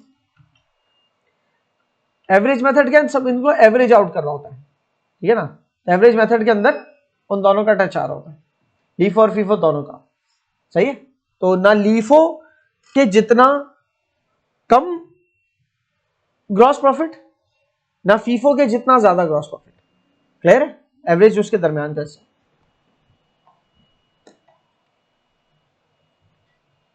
अब आ जाते हैं दूसरे डब्बे पे, नेट रियलाइजेबल वैल्यू, जिसको मैं कह रहा हूं ना सेलिंग प्राइस। ये सिर्फ सेलिंग प्राइस नहीं होती, थोड़ी सी मुख्तलिफ होती है उससे। तो हमने ये तो सीख लिया, ठीक है ना, हमें ये पूरा सीखना था। इसके अंदर रहते हुए हमने कॉस्ट निकालना तो सीख ली फीफो और एवरेज से। लीफो से भी सीख तो ली, देखने की खाली खाली इसलिए ताकि नॉलेज में रहे, लेकिन लीफो यूज नहीं होता, ठीक है। और नेट रियलाइजेबल पे आने से पहले हाँ ये तो रह गया, मैंने कहा था वो तीनों पढ़ने के बाद जब ये पेज पढ़ोगे तो समझ में आएगा। अब ये पेज पढ़ने लगते हैं। The FIFO method suggest that the first items added to the inventory are the first ones to be sold and the remaining stocks to be valued at most recent price. जो remaining stock है वो latest price के ऊपर रहेगा, ठीक है. Accounting treatment FIFO की जो हमने पढ़ ली, it values the book value. Accounting treatment ये कि बुक वैल्यू मतलब पहले कॉस्ट कैसे निकालता है, फीफो के तहत कॉस्ट कैसे निकलती है, in a way that the cost of the oldest inventory, जो सबसे पहले इन्वेंट्री आई थी, is matched with the revenue for the first item sold. जो सबसे पहले आइटम बेचे गए उसको सबसे जो पहली सेल हो रही है ना, वो सबसे पहले आने वाले आइटम्स में से होगी, जो दूसरी सेल होगी उसके बाद वाले आइटम्स में से. क्लियर है? इस तरह से फीफो चलेगा. तो इससे क्या होता है तो कि सबसे आखिर में जब सेल होने के बाद फिर भी कोई एंड में इन्वेंट्री बच गई ना, वो लेटेस्ट इन्वेंट्री होगी जो सबसे आखिर में बिजनेस के अंदर आई थी, ठीक है, क्योंकि पहले आने वाली इन्वेंट्री पहले निकल गई जब बेचा, तो सबसे आखिरी में आने वाली इन्वेंट्री अभी बची हुई है, जो कि मोस्ट रिसेंट प्राइसेस के ऊपर है, जो कि रेलिवेंट भी है कि आपका अकाउंटिंग ईयर जब क्लोज हो रहा है तो उसमें मोस्ट रिसेंट प्राइसेस पे आपकी इन्वेंट्री वैल्यू हुई है. एक ज्यादा अकलमंदी वाली बात है. In periods of rising prices, जब राइजिंग प्राइसेस होता है ना तो FIFO tends to yield a lower cost of goods sold. FIFO के जरिए कॉस्ट ऑफ गुड्स सोल्ड कम आती है. इसको कलेक्टिवली पढ़ के शायद समझोगे नहीं, लेकिन ओवरऑल इसको आसान अल्फाज में बोलूं, प्राइसेस बढ़ते जा रहे हैं अगर, तो लेटेस्ट इन्वेंट्री सबसे महंगी है. लेटेस्ट इन्वेंट्री सबसे महंगी तो सबसे ज्यादा अमाउंट होगी क्लोजिंग स्टॉक की. जब सबसे ज्यादा अमाउंट होगी क्लोजिंग स्टॉक की तो सबसे कम कॉस्ट ऑफ गुड्स सोल्ड होगा. जब सबसे कम कॉस्ट ऑफ गुड्स सोल्ड होगा तो सबसे ज्यादा ग्रॉस प्रॉफिट होगा. तो सबसे ज्यादा क्लोजिंग इन्वेंट्री की वजह से सबसे ज्यादा ग्रॉस प्रॉफिट आएगा, ठीक है. तो कॉस्ट ऑफ गुड्स सोल्ड आपका लोअर होगा राइजिंग प्राइसेस पे. लीफो मेथड में क्या होगा? लीफो मेथड का अकाउंटिंग ट्रीटमेंट बड़ा मजे का. No more used for valuing inventory. कोई यूज ही नहीं होता क्योंकि आपके अकाउंटिंग स्टैंडर्ड्स ने मना कर दिया. ये IS प्लस जो है ना, ये रेफरेंस है. IS प्लस वेबसाइट है, डिलॉयट एक ऑडिट फर्म है, उनकी है ये IS प्लस. तो उनके वहां ये डेफिनेशन लिखिए आप, इंटरनेशनल अकाउंटिंग स्टैंडर्ड्स प्लस के नाम से वेबसाइट होगी. कि the LIFO formula which had been allowed prior to 2003 revision of IS2. तो IS2 का सन 2003 में एक रिवीजन हुआ था, उससे पहले लीफो अलाउड था, लेकिन उसके बाद इस अकाउंटिंग स्टैंडर्ड में एक रिवीजन हुआ जिसके बाद ये डिसअलाउड हो गया. क्यों डिसअलाउड हो गया वो ऊपर समझ भी जाओगे कि लीफो आपका फीफो से इन कंट्रास्ट उल्टा होता है. The LIFO method assumes that the last items added to the inventory are the first ones to be sold. Therefore, the cost of the most recent inventory is matched with the revenue of the first item sold. अजीब सी बात है, सबसे आखिरी में सबसे latest आया हुआ item सबसे पहली सेल के अंदर निकाला जाए. सही है? इट्स लाइक दैट कि इस महीने के अंदर जो भी मेरा माल बिका, ठीक है ना, तो इस महीने जब जब जो माल आया था ना, लिस्ट बनी हुई है, जो माल बिका, अकाउंटिंग करने का टाइम है ना. अच्छा, माल तो सब एक साथ रखा होता है, माल तो एक साथ रखा होता है, एक जैसा समझ लो, लेकिन जो उसकी रेट्स लगा रहे होते हैं ना, महीने के एंड पे उसकी इन्वेंटरी वैल्यूएशन की कोई वर्किंग कर रहा है, तो उसके अंदर रेट्स ऐसे लगा रहे हैं कि जिस पे आखिरी माल आया था उसका सबसे पहली सेल के साथ मैच कर रहे हैं. दिस इज नॉट राइट, ठीक है. इससे तो साल के आखिर में तक पहुंचते पहुंचते भी हो सकता है जो सबसे साल के शुरू में माल लिया होगा वो बचा ही रह गया. बेचारा फर्स्ट दिन आया था, वो अभी तक अभी आज तक आउट ही नहीं हुआ, क्योंकि लेटेस्ट जो आया है वही जा रहा है. क्लियर? तो देयर इज सम मतलब ये अकाउंटिंग रिकॉर्ड्स को थोड़ा डिस्टॉर्ट कर देगा, लेकिन ये है कि इसके अंदर इसके जरिए थोड़ा टैक्स एडवांटेज वगैरह आ जाता है, लेकिन आपको इस स्टेज पे बात समझने की नहीं है. बस आप ये समझ सकते हैं, it may not accurately represent the current value of the inventory. ये जब बैलेंस शीट डेट के ऊपर आप बैठे क्लोजिंग इन्वेंट्री को वैल्यू कर रहे हो ना, तो वो पता नहीं कौन सी पास्ट वैल्यू के ऊपर वैल्यू हो रही है कि जो फर्स्ट आया हुआ था माल था वही अभी तक बचा हुआ है, बाकी सब तो निकल गया. अरे और average method, the average cost method calculates the average cost, weighted average cost of all units in the inventory regardless of when they were purchased. Every time, इसके अकाउंटिंग ट्रीटमेंट क्या, every time the inventory is purchased, its price is averaged out with the value of previous inventory in the stock. हर दफा हर purchase के अंदर पुरानी inventory के साथ weighted average होती है इसके price. Then when the inventory is sold, और जब इन्वेंट्री सोल हो रही होती है तो सेल हो रही होती है, तो यही जो वेटेड एवरेज प्राइस रेट निकाला हुआ है ना, उस रेट के ऊपर उसे it is issued at the latest weighted average rate जो हमने कैलकुलेट किया होता है. यही किया हमने, उसको बस अल्फाज में लिखा हुआ है, ठीक है. This method provides a blended cost for inventory valuation. Blended मतलब मिक्स्ड, फीफो लीफो के दरमियान का रास्ता है, सही. और इस मेथड से एक बहुत बड़ा फायदा क्या होता है कि वो बिजनेसेस जिनकी इन्वेंट्री प्राइसेस बहुत रैपिडली चेंज हो रहा है, बिलखुसूस कौन सा, ऑयल एंड गैस से, पेट्रोल से रिलेटेड, हर महीने चेंज आ रहा होता है प्राइस में. सही, कभी कभी हर 15 दिन में 10 दिन में आ रहा होता है चेंजेस, ठीक है ना। तो और फिजिकल इन्वेंट्री में भी देखा जाए तो पेट्रोल मिक्स हो जाता है, पुराने पेट्रोल नया, तो फिजिकली भी वैसे मिक्स हो रहा होता है वो। और वैसे प्राइसेस वाइज देखा जाए तो इतनी फ्लक्चुएशन होती है कि हर फ्लक्चुएशन का आप एवरेज आउट करो, वरना तो आप पता नहीं 50-50 लाइंस ऑफ इन्वेंट्री के रेट्स की लेके चल रहे हो, दिमाग खराब हो जाएगा, ठीक है। बहरहाल ये बात जैसे हो गई, तो इसके बाद मजीद हमने जो है ना ये देखना था net realisable value. Net realisable value निकलती कैसे है? नेट रियलाइजेबल, अच्छा आप तीनों मेथड में से आपने किसी से भी, तीनों मेथड में से कोई एक मेथड आप यूज करो। लेट्स सपोज आपकी कंपनी यूज करती है एवरेज कॉस्ट मेथड, तो आपने कोई भी आपका क्लोजिंग स्टॉक है, आपने उसकी एवरेज कॉस्ट निकाल ली, मिसाल के तौर पे $1900 की आपकी कॉस्ट है। अब आप उसकी नेट रियलाइजेबल वैल्यू से कंपेयर करोगे। नेट रियलाइजेबल वैल्यू मैंने क्या बताया था, क्या है, जो मार्केट में माल बेच, मेरी कॉस्ट तो इतनी है कि मुझे पड़ा इतने का है माल, जो क्लोजिंग स्टॉक मेरे पास बचा हुआ है ना आज, उसकी वैल्यू मेरे कॉस्ट वाइज देखा जाए तो $1900 है, ठीक है। अगर ये आज मैं माल बेचता हूं, जाता कितने का है, वो मेरी नेट रियलाइजेबल वैल्यू। लेकिन वो कितने का बिकता है सिर्फ नहीं होगा, इसमें कितने का ये माल बिकता है, उसमें से इस माल को बेचने के लिए जेब से कुछ अगर पैसा लगना है तो वो माइनस कर दो, तो कितना बचता है मेरे पास इस माल को बेच के। अभी $1900 का माल है, पता चला कि ये ऑब्सोलीट हो गया है, ये नहीं बिकेगा, या बिकेगा तो बहुत कम वैल्यू पे बिकेगा। कितने का बिकेगा, पता चला कि ये बिकेगा तकरीबन $2000 का। कितने का, तो आप कहोगे सही है यार, इतने का बिक रहा है और मेरे पास कॉस्ट 1900 है ना, तो बस मैं 1900 ही रखूं, रुक जाओ, $2000 का बिक जाएगा। हाँ, लेकिन $2000 का बेचने के लिए हमें इसके अंदर कुछ चेंजेस करने पड़ेंगे। क्या चेंजेस करने पड़ेंगे, इसके अंदर डब्बा वब्बा लगेगा, प्रिंटिंग करनी पड़ेगी थोड़ी सी, कि थोड़ा सा एटलीस्ट माल पुराने तो पैकेजिंग नहीं हो जाए, तो अब जाके बिकेगा, वरना तो फिर इतने का भी नहीं बिकेगा। वो कितने का होगा, पता चला वो सारा खर्चा $200 का है। तो सेल करने की कॉस्ट भी तो लग रही है, जेब से जा रही है, उसको उस पोजीशन पे लेके आना, ऑब्सोलीट माल है, तो कम से कम उसकी रैपिंग चेंज करने पे खर्चा करके बेच सकते हो तो बेच सकते हो। तो इसका मतलब हमारे पास नेट रियलाइजेबल जो अमाउंट है ना इसकी, वो 1800 ही है। क्या आप इतना रियलाइज कर सकते हो इसमें से, एस्टिमेटेड 1800। तो 1900 का स्टॉक हमें एंड में हाथ में 1800 अगर बचा रहा हो, तो प्रूडेंस कॉन्सेप्ट पे चलते हुए इस $100 का हमें क्या क्या करना पड़ेगा, इंपेयरमेंट लॉस बुक करना पड़ेगा। इंपेयर होने का मतलब यह है किसी वैल्यू के तोड़, किसी वैल्यू का गिरने को इंपेयरमेंट कहते हैं, ठीक है, इंपेयरमेंट लॉस, ठीक है। $100 से डेबिट करते हैं और $100 से स्टॉक क्रेडिट, इन्वेंट्री क्रेडिट करते हैं। क्लियर है? अब यहां देखो, net realisable value serves is the valuation approach. अरे इसको हटाओ, ये लफ्ज काट देना। Net realisable value is a, जब भी एनआरवी बोलूं तो इसका मतलब नेट रियलाइजेबल वैल्यू उस अमाउंट को कहते हैं जो कि हमें बचेगी एंड में माल बेच के। तो ये अगर ज्यादा है उससे हमारी कॉस्ट है तो छोड़ो, बस कॉस्ट पे रिकॉर्डेड रखो, कम है तो फिर उस पर लेके आना inventory. So it's a valuation approach in inventory accounting in order to adhere to the, adhere मतलब फॉलो करना, in order to follow the accounting standard IS2 inventory valuation। Accounting standard IS2 जो कि इन्वेंट्री वैल्यूएशन में लिखा है, उसके उसूल पे चलने और प्रूडेंस कॉन्सेप्ट के उसूल पे चलते हुए हम नेट रियलाइजेबल वैल्यू की वर्किंग करते हैं। एक तो IS2 ने बोला ये करना, और साथ में प्रूडेंस कॉन्सेप्ट भी कहता है कि फ्यूचर एंटिसिपेटेड लॉसेस आज से बुक करना है, ठीक है।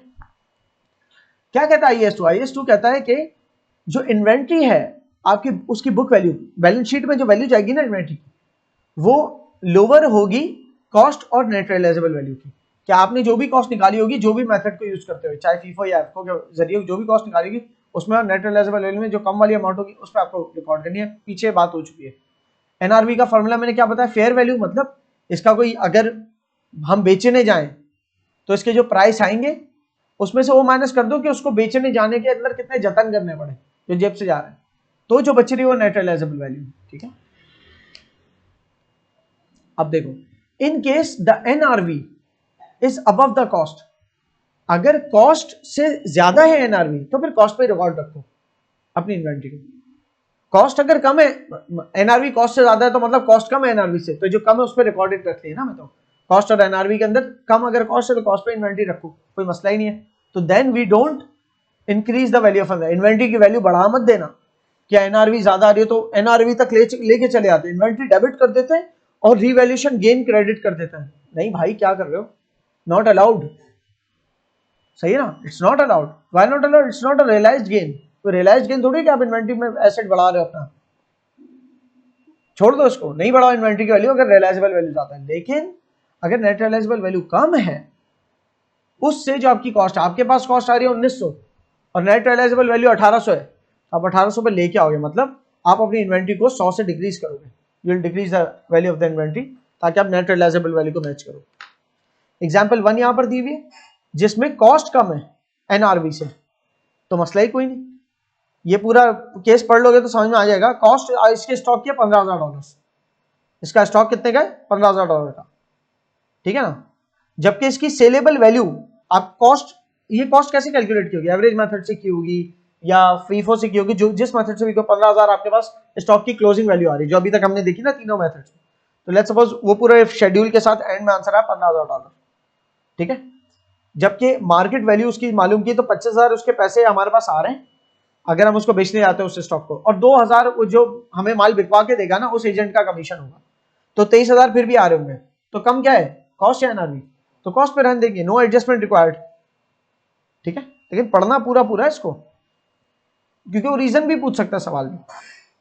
केस दूसरा केस, जब एनआरवी कम है कॉस्ट से, मतलब ये कि कॉस्ट स्टॉक की 10,000 और आपकी इन्वेंट्री बिक तो 11,000 पे सकती है, लेकिन उसको 11,000 पे बेचने के दरमियान कुछ सेलिंग कॉस्ट भी आपकी आएंगी।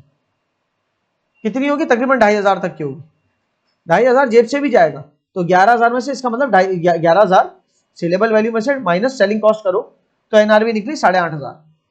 8,500 कम है ना कॉस्ट से, तो अब एनआरवी पे लेके आने 10,000 का स्टॉक हमारे पास बुक में, हमारी अकाउंटिंग बुक्स में 10,000 पे खड़ा है स्टॉक, उसको 8,500 पे ले जाने के लिए क्या करेंगे? इन्वेंट्री क्रेडिट करेंगे, इम्पेयरमेंट लॉस डेबिट करेंगे। तो वो एंट्री ये होगी, इम्पेयरमेंट लॉस डेबिट 1500 से इन्वेंट्री क्रेडिट। क्लियर है?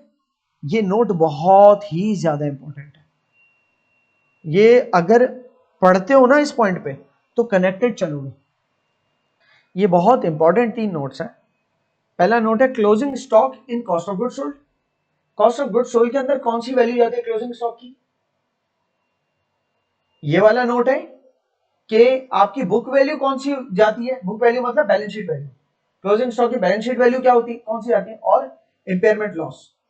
ये 3 हेड्स हैं। इसको पढ़ने से पहले मैं समझाने लगूंगा। अगर आपकी मिसाल के तौर पे सेल्स है लेट सपोज $180,000 की, ठीक है ना, कॉस्ट ऑफ गुड्स सोल्ड है, उसकी वर्किंग हो रही है। ओपनिंग इन्वेंट्री को मैं अक्सर बीडी इन्वेंट्री भी लिख देता हूँ, बीडी स्टॉक, ठीक है। वो मिसाल के तौर पे $12,000 था। फिर वही परचेजेस, ठीक है, परचेजेस लेट्स सपोज हुई $1,00,000 की पूरे साल, लेस परचेजेस रिटर्न्स। अबे यार अभी इनकम स्टेटमेंट कोई हम इतनी गहराई में नहीं बना रहे, वो इनकम स्टेटमेंट के सवाल नहीं किया था हमने। अच्छा जी, तो हमारे पास टोटल अवेलेबल फॉर सेल कितना? 1,12,000 की गुड्स थे। क्लोजिंग स्टॉक माइनस करूंगा और हमारे पास यहाँ पर कॉस्ट ऑफ गुड्स सोल्ड आ जाएगा, ठीक है, जो कि माइनस होगा, और हमारे पास यहाँ पर ग्रॉस प्रॉफिट आएगा, ठीक है ना। अच्छा जी, अब यहाँ क्लोजिंग स्टॉक की वैल्यू के ऊपर बात करते हैं, वही सवाल जो हमारा चल रहा था उसके अंदर से, ठीक है, ये वाला सवाल।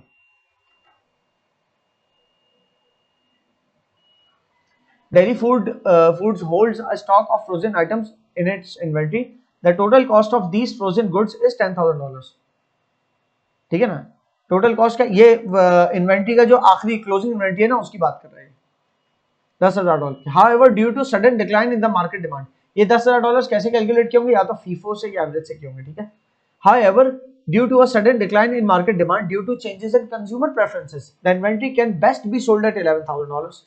इन्वेंट्री ज्यादा $11,000 में सेल हो सकते हैं और उसमें भी सेलिंग एक्सपेंसेस होंगे कुछ, तो बचत कितनी होनी है एंड में? $8,500 की, ठीक है ना। तो हमारे पास कॉस्ट क्या थी? $10,000, नेट रियलाइजेबल वैल्यू क्या है? $8,500, ठीक है ना। स्टॉक हमें किस पे रिकॉर्ड करना चाहिए, किस पे वैल्यू करना चाहिए, तो किस पे, कौन सी अमाउंट इन दोनों में से? 8,500 पे, ठीक है ना। कॉस्ट ऑफ गुड्स सोल्ड के अंदर कौन सा अमाउंट लेके जाऊंगा? 10,000 लेके जाऊंगा। ये बात बतानी है मुझे, समझना। 8500 बैलेंस शीट में लेके जानी है बुक वैल्यू के तौर पे, ये कॉस्ट है, ठीक है। अभी यहां तक जो है ना, इसको 10,000 पे रखा, उसके बाद इसको इंपेयर किया और इंपेयरमेंट लॉस अदर एक्सपेंसेस में फेंका और बैलेंस शीट को के अंदर इन्वेंट्री को 10,000 की जगह 8,500 पे रखा। हो क्या रहा है यहाँ पे, अगर मैं इसको यहाँ 8,500 करता हूं ना, ठीक है, अगर मैं यहां से 8,500 माइनस करता हूं तो ये अमाउंट कितना आएगा, 8,000 माइनस किया तो 1,14,000, 1,03,500। आप कह रहे हो एक्चुअली 1,03,000, यहां पर आप कहना चाह रहे हो मैंने जो माल बेचा ना, जो माल मैंने बेचा 1,80,000 का, उसकी कॉस्ट थी 1,03,500। कितनी थी? आप कह रहे हो जो माल मैंने बेचा उसकी कॉस्ट थी 1,03,500। आप क्यों कह रहे हो ऐसा? अच्छा, आप बोल रहे भाई देखो ना, साल के शुरू में जो मेरे पास माल आया था वो था $10,000 का, ठीक है। इस पूरे साल जो मैंने माल और साल के शुरू में 12,000 लिखा था मैंने, $12,000 का, हाँ, साल के शुरू में माल जो मेरे पास आया था $12,000 का था। इस पूरे साल मैंने माल कितना और खरीदा, $1,00,000 का, ठीक है ना। अब मैं अगर आपसे पूछूं कि माल हमारे पास से कितना निकल गया, तो आप कहोगे जितना बाकी है उसके अलावा निकल गया। तो बाकी तो आपकी बुक्स के हिसाब से $10,000 का था, तो उसके अलावा निकल गया। लेकिन आप अगर ये करते हो ना कि बाकी $10,000 का उसके अलावा निकल गया, फिर आपने कहा एक मिनट को, मार्केट में क्या वैल्यू है इस माल की जो मेरे पास बचा हुआ है, पता चल रहा है 5,000 वैल्यू है, 5,000 वैल्यू है, हाँ, तो 5,000 वैल्यू का बाकी है, तो इसका मतलब अच्छा, अभी पूछो मार्केट में वैल्यू 5,000 भी नहीं हुई, तो जीरो वैल्यू हुई, तो इस माल की आप कहोगे इसका मतलब अगर ये माल जीरो वैल्यू का है, तो जो माल मैंने बेचा ना 1,80,000 का, उसकी कॉस्ट ऑफ गुड्स सोल्ड पूरी 1,12,000 थी। नहीं भाई, उसकी कॉस्ट ऑफ गुड्स सोल्ड 1,12,000 नहीं थी। अगर आप इन्वेंट्री शेड्यूल से देखते ना, तो आपको पता चलता कि उसके इशूड के कॉलम के अंदर उसकी जो कॉस्ट बन रही थी उसी हिसाब से हम निकालते, और उसकी जो सारी कॉस्ट बन रही थी उसी हिसाब से निकालने के बाद कॉस्ट जो अपने हमारे पास रिमेनिंग स्टॉक की हमारी बुक्स के हिसाब से रह गए वो 10,000 रह गए। तो फिलहाल आप 10,000 यहां माइनस करोगे, अभी आप इंपेयरमेंट नहीं कर दोगे, क्योंकि अगर इस तरह तो आपने मार्केट वैल्यू मालूम की जीरो हुई तो ठीक है, बल्कि मार्केट वैल्यू मालूम की जीरो भी नहीं माइनस में हुई तो मतलब माल तो कबाड़ा है, इसको फिकवाने के पैसे लगेंगे, तो क्या आप इसमें ऐड कर दोगे? अकाउंटिंग कह रही है कि ये जो सेल हुई है ना, उसमें से कॉस्ट ऑफ गुड्स सोल्ड इसी सेल का मैच करना है आपने। तो इस सेल से ताल्लुक रखने वाले cost of goods sold match करने के लिए जो माल नहीं बिका उसका मलबा इसमें थोड़ी डालना आपने। आप क्या करें, जो माल नहीं बिका 10,000 का, आपने उसको अगर मालूम मार्केट वैल्यू मालूम किया वो 8,500 का पता चला मार्केट में, तो आपने एक तरह से कॉस्ट ऑफ गुड्स सोल्ड में 1,500 क्या कर दिए, बढ़ा दिए। आपको यहां पर 10,000 माइनस करना चाहिए था, ताकि आपकी यहां पर कॉस्ट ऑफ गुड्स सोल्ड उस माल की है जो आपने बेचा, जो कि था 1,02,000 का, सही है। लेकिन आपने इसकी मार्केट वैल्यू मालूम की, मार्केट वैल्यू पता चली कि भाई 10 का नहीं है तो 5 का है, जैसे वो 5 का हो तो इसको कम करके आपने क्या किया, इसके सर पे बोझ डाल दिया कॉस्ट ऑफ गुड्स सोल्ड पे। समझ आ रही है? इस स्टेज पे आपने ये नहीं करना है, ये इसके बाद वाले स्टेज पे होगा। यहां पर ये हमारे पास 8,500 नहीं, बल्कि इंपेयर होने से पहले जो अमाउंट था 10,000 वो माइनस होगा, और यहां पर 1,03,500 की बजाय 1,02,000 ऐसा cost of goods sold minus होगा कि जो माल बेचा उसकी कॉस्ट ऑफ गुड्स सोल्ड लिया है, सही है। ये होने के बाद फिर आपने जो है वो इन्वेंट्री बुक की, इंपेयरमेंट लॉस डेबिट और इन्वेंट्री क्रेडिट। आप ये नहीं सोचते अच्छा हर एंट्री के लिए बार बार ये मत सोचना कि इंपेयरमेंट लॉस डेबिट, और जब मैंने इंपेयरमेंट लॉस डेबिट और इन्वेंट्री क्रेडिट की तो उसके बाद क्या ये एडजस्टमेंट हो गई, अब एडजस्टमेंट हो गई तो क्या फिर ट्रायल बैलेंस बनेगा, और फिर ट्रायल बैलेंस बनेगा तो मैं तो इनकम स्टेटमेंट बना चुका आधी। मेरे भाई ऐसा होता है कि बीच बीच में एंट्रीज बन रही होती है, इसकी एक सबसे बड़ी निशानी पूरी इनकम स्टेटमेंट बन जाती है जो एंड में प्रॉफिट आता है, ठीक है ना। वो प्रॉफिट कैपिटल में ऐड होता है, कैसे होता है, पीएनएल डेबिट कैपिटल क्रेडिट। समझ आ रही है? उसका इंपैक्ट यही होता है ना प्रॉफिट में, कैपिटल में ऐड करने के लिए पीएनएल डेबिट, जो प्रॉफिट आपके पास आ रहा है, आपके पास वैसे वो 10,000 का 10,000 क्यों घूम रहा है मेरे ध्यान में, 28,000 का प्रॉफिट आ रहा है आपके पास सारे एक्सपेंसिव एक्सपेंस माइनस करने के बाद। फिर इस प्रॉफिट को ट्रांसफर करना कैपिटल में, तो आप पता है क्या करते हो, ऐसे एन एंट्री सोचोगे तो कैपिटल के टीम है, आप अगर कैपिटल में के टीम में रह के बताओ चलो, तो आप एक्चुअली आपका कैपिटल जहां भी खड़ा है ना, मिसाल के तौर पे $7 लाख पे खड़ा है, तो इसमें प्रॉफिट लाने के लिए, प्रॉफिट ऐड करने के लिए आप कितने का प्रॉफिट, 28,000 का प्रॉफिट है जो मैंने बताया यहां पर, इसको क्या रेफरेंस दोगे, ये कहां से आ रहा है 28,000, पीएनएल से, तो एक्चुअली कैपिटल क्रेडिट और पीएनएल डेबिट हो रहा है, तो ये तो पूरी इनकम स्टेटमेंट बनने के बाद भी हो सकती है एंट्रीज। सो ये मत समझना कि इनकम स्टेटमेंट आधी हो गई उसके बाद फिर एक एंट्री रिकॉर्ड कर रहा हूं, इस कंफ्यूजन में मत पड़ना, ठीक है। ये मैं तमाम वो बातें कर रहा हूं तो कंफ्यूजन तो दूर की बात, सवालात भी ध्यान में ना आए, लेकिन इसलिए टुक टुक टुक करके कर रहा हूं कि इसको कंफ्यूजन बना के पेश करके आंसर बैक करूं उसको, ठीक है। तो 1,02,000 तक पहुंचे, और मैं बार बार बता रहा था कि हमारी जो नेट रियलाइजेबल वैल्यू वाली टेस्टिंग होती है वो बुक वैल्यू फाइंड करने के लिए होता है। बुक वैल्यू कौन सी वैल्यू होती है, बैलेंस शीट वैल्यू, ठीक है। तो आपकी यहां पर कॉस्ट जा सकती है, लेकिन बैलेंस शीट में जो वैल्यू होगी IS2 कहता है वो बैलेंस शीट की वैल्यू जो है, मतलब बुक वैल्यू जो है, वो जो है आपकी कॉस्ट और एनआरवी में से जो लोअर है वो होनी चाहिए, ठीक है। तो इन केस कॉस्ट लोअर है तो जो ये अमाउंट आ रही है वही बैलेंस शीट में भी आएगी, तब तो कोई फर्क नहीं। लेकिन इन केस अगर एनआरवी कम है, नेट रियलाइजेबल वैल्यू कम है कॉस्ट की बनस्पत, तो उस वक्त आपके इनकम स्टेटमेंट में जो क्लोजिंग स्टॉक नजर आ रहा है और बैलेंस शीट में जो स्टॉक नजर आ रहा है, इनकी वैल्यूज में फर्क होगा, ठीक है, क्योंकि बैलेंस शीट वाली नेट रियलाइजेबल वैल्यू पे होगी, सही। और वो उसका जो इंपेयरमेंट लॉस है वो अदर एक्सपेंसेस में यहां पर भी 1500 का शो हो रहा होगा, ऐड हो रहा होगा, क्लियर है। इस बात को जानने के बाद अगर ये मैं 3 पॉइंट्स आपको पढ़ाऊं, closing stock in cost of good sold, the closing stock that appears in the cost of good sold on the income statement, अच्छा ये तो पता ही है हमें, इनकम स्टेटमेंट में होती है कॉस्ट ऑफ गुड सोल्ड, तो ये closing stock should be on cost basis, ठीक है ना, इन रिस्पेक्ट, मतलब ये कॉस्ट बेसिस पे होना चाहिए, नेट रियलाइजेबल वैल्यू पे नहीं आ जाना चाहिए, irrespective of whether the cost is less than NRV or not, चाहे वो कॉस्ट जो है ना एनआरवी से कम हो या ना हो, दोनों सूरतों में कॉस्ट ऑफ गुड्स सोल्ड के अंदर जो क्लोजिंग स्टॉक की वैल्यू आएगी वो उसकी कॉस्ट वाली होगी, सही।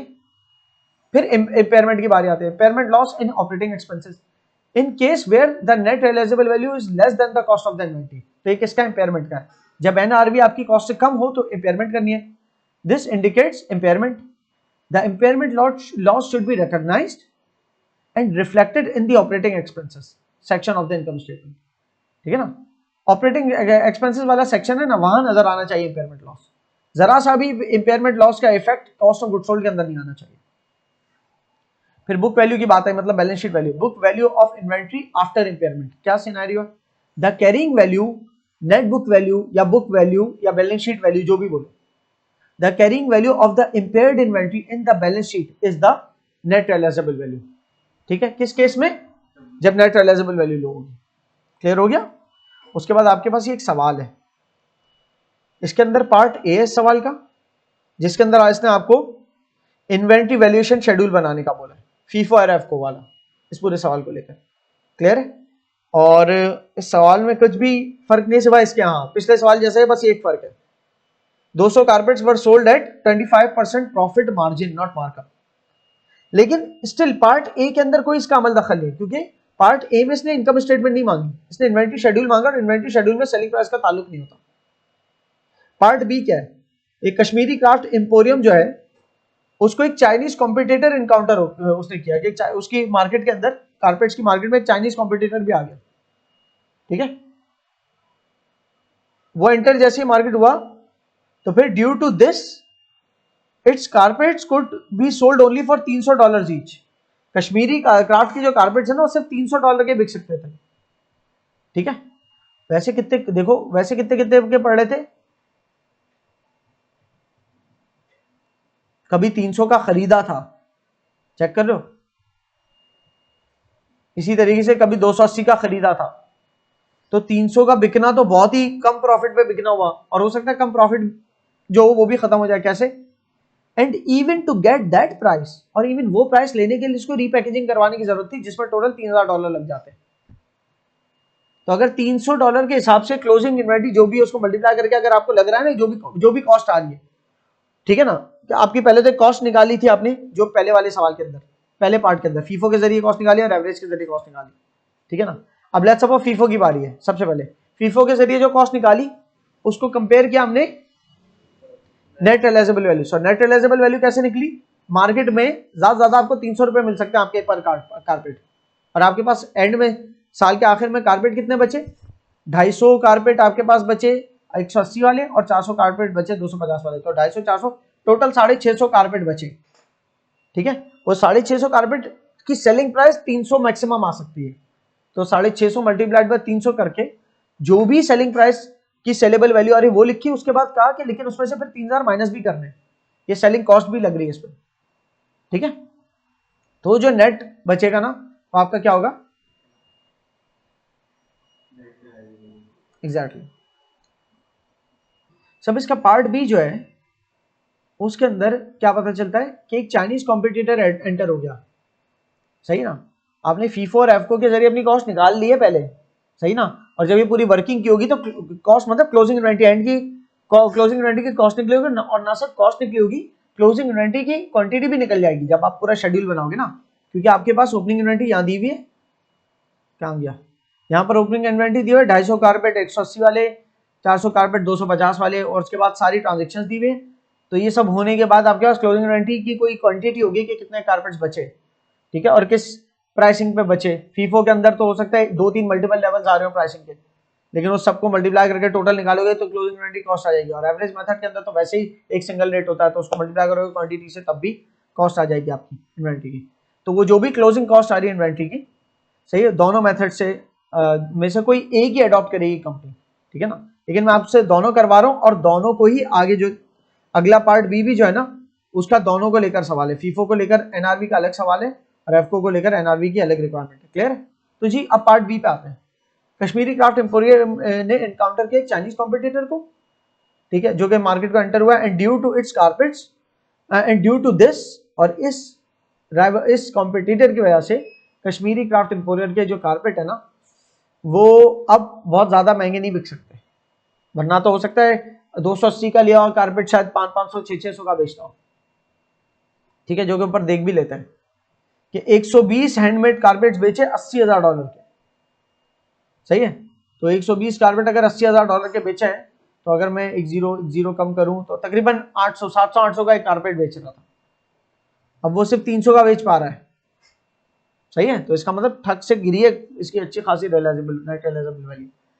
तो वो कैलकुलेट फिर भी करनी है कि जो भी क्लोजिंग स्टॉक है उसको मल्टीप्लाई किया, अभी क्लोजिंग स्टॉक नहीं पता हमें, वो तो पूरे शेड्यूल से पता चलेगा कि जो भी क्लोजिंग स्टॉक की क्वांटिटी है उसको मल्टीप्लाई करेंगे 300 से, तो टोटल सेलेबल वैल्यू आएगी। फिर उस सेलेबल वैल्यू में से 3000 माइनस भी करवा रहा है, कह रहा है कि वो कारपेट को बेचने के लिए रीपैकेजिंग की जरूरत भी है कारपेट को, और थोड़ा सा नया दिखाने नया लुक देने की जरूरत भी है, तब जाके बिकेगा।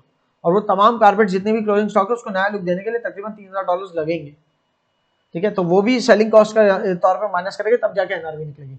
तो उस एनआरवी को कंपेयर करना है फीफो की कॉस्ट से।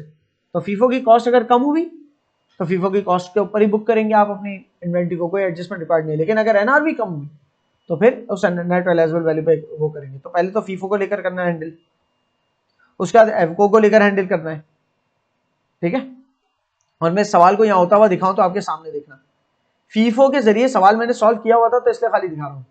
फीफो के जरिए जो आपकी क्लोजिंग स्टॉक की कॉस्ट आ रही है वो 95,400 आ रही है, ठीक है ना। और क्लोजिंग स्टॉक है कितना, 180 यूनिट्स प्लस 150, 330 यूनिट्स।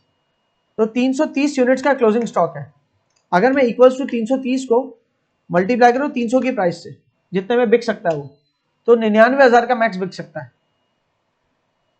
ठीक है। 99,000 का ये क्लोजिंग स्टॉक बिक सकता है, लेकिन इसकी वो कितनी है 95,400। तो 99,000 में से 3,000 माइनस के तो ये कॉस्ट ही कम है, ठीक है।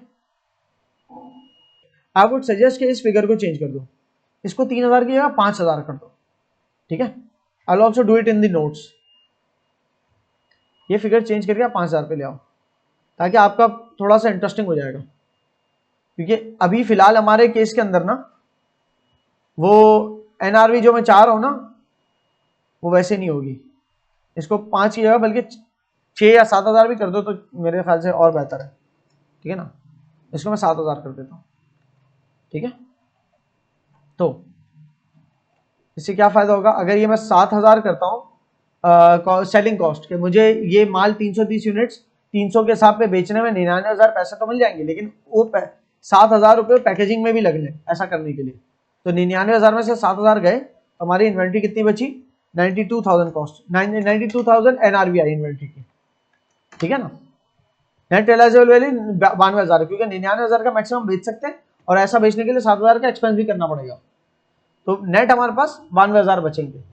जबकि हमारी फीफो मेथड के तहत कॉस्ट कितनी आ रही है, 95,000।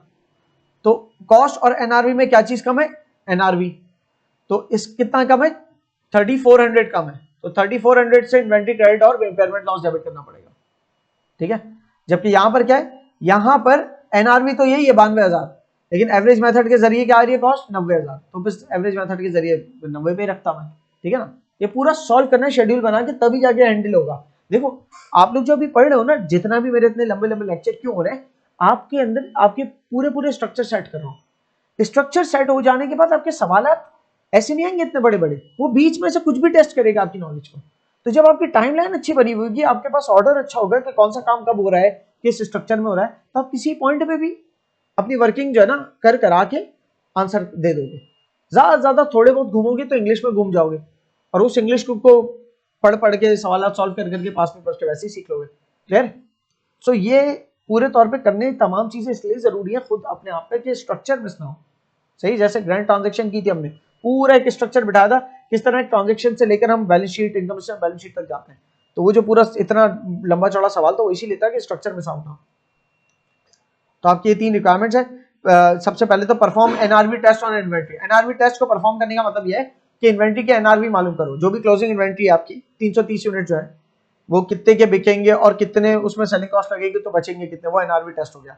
तो एक दफा कर लिया ना इस पार्ट के लिए, तो वही इसका भी आंसर भी वही है मार्केट वैल्यू वाइज। उसके बाद पार्ट भी है prepare income statement extract. Income statement extract बनाना है, लेकिन including the trading account, trading account को इंक्लूड करके, मतलब पार्ट ए में से भी इंफॉर्मेशन थोड़ी उठा के सेल्स निकालनी पड़ेगी, cost of goods sold minus करना पड़ेगा, ठीक है ना। Cost of goods sold minus करने के बाद ग्रॉस प्रॉफिट बचेगा। अच्छा, कॉस्ट ऑफ गुड्स सोल्ड जब माइनस कर रहे तब ये ख्याल रखना, जब फीफो के साथ कर रहे हो तो फीफो की जो कॉस्ट आ रही थी वो माइनस करना, इंपेयर करके नहीं, नेट रियलाइजेबल वैल्यू पे नहीं ले आना उसमें क्लोजिंग स्टॉक को। इनकम स्टेटमेंट के अंदर तो जो है जो कॉस्ट वाइज आती है वही लेते हैं। बहरहाल, तो ट्रेडिंग अकाउंट के अंदर आप sale, cost of goods sold के बाद ग्रॉस प्रॉफिट, ग्रॉस प्रॉफिट के बाद फिर एज अदर एक्सपेंसेस, अगर इंपेयरमेंट हो रही है तो इंपेयरमेंट लॉस भी माइनस करते हुए दिखाओगे। बाकी कोई एक्सपेंसेस नहीं दिए हुए तो लिखने की जरूरत नहीं होगी, ठीक है। जबकि एवरेज मेथड के अंदर भी यही करना है। और उसके बाद हाँ, आखिरी रिक्वायरमेंट क्या, व्हाट विल बी, सवाल है आपसे, what will be the book value of inventory to be taken to the balance sheet. इस सब करने के बाद आप बताएं बैलेंस शीट में बुक वैल्यू क्या आएगी। फीफो को अगर कंपेयर करते हैं एनआरवी से तो क्या आएगी, और एफको को कंपेयर करते हैं तो एनआरवी से क्या आएगी। और जो हमने देखा अभी एवरेज मेथड के तहत 90,000 आ रही थी इन्वेंट्री की क्लोजिंग कॉस्ट वैल्यू, ठीक है। जबकि जो इन्वेंट्री की एनआरवी आ रही थी कुछ 92,000 समथिंग आ रही थी, तो एवरेज कॉस्ट के जरिए क्योंकि कम आ रही थी तो वही बैलेंस शीट की वैल्यू बनती एवरेज मेथड से। लेकिन इसके अंदर फड़कना नहीं है, किसी साल फीफो यूज कर रहे हो कि वो अच्छा लग रहा है, किसी साल एफको यूज करो, you can not change the policy. आपने एक पॉलिसी बना ली कि मैं फीफो यूज करूँ, फीफो यूज करूंगा, एफको की बनाई तो एफको यूज करोगे, ठीक है। बस ये यहाँ पर खत्म होता है, यूनिट हमारा 4 खत्म हो गया।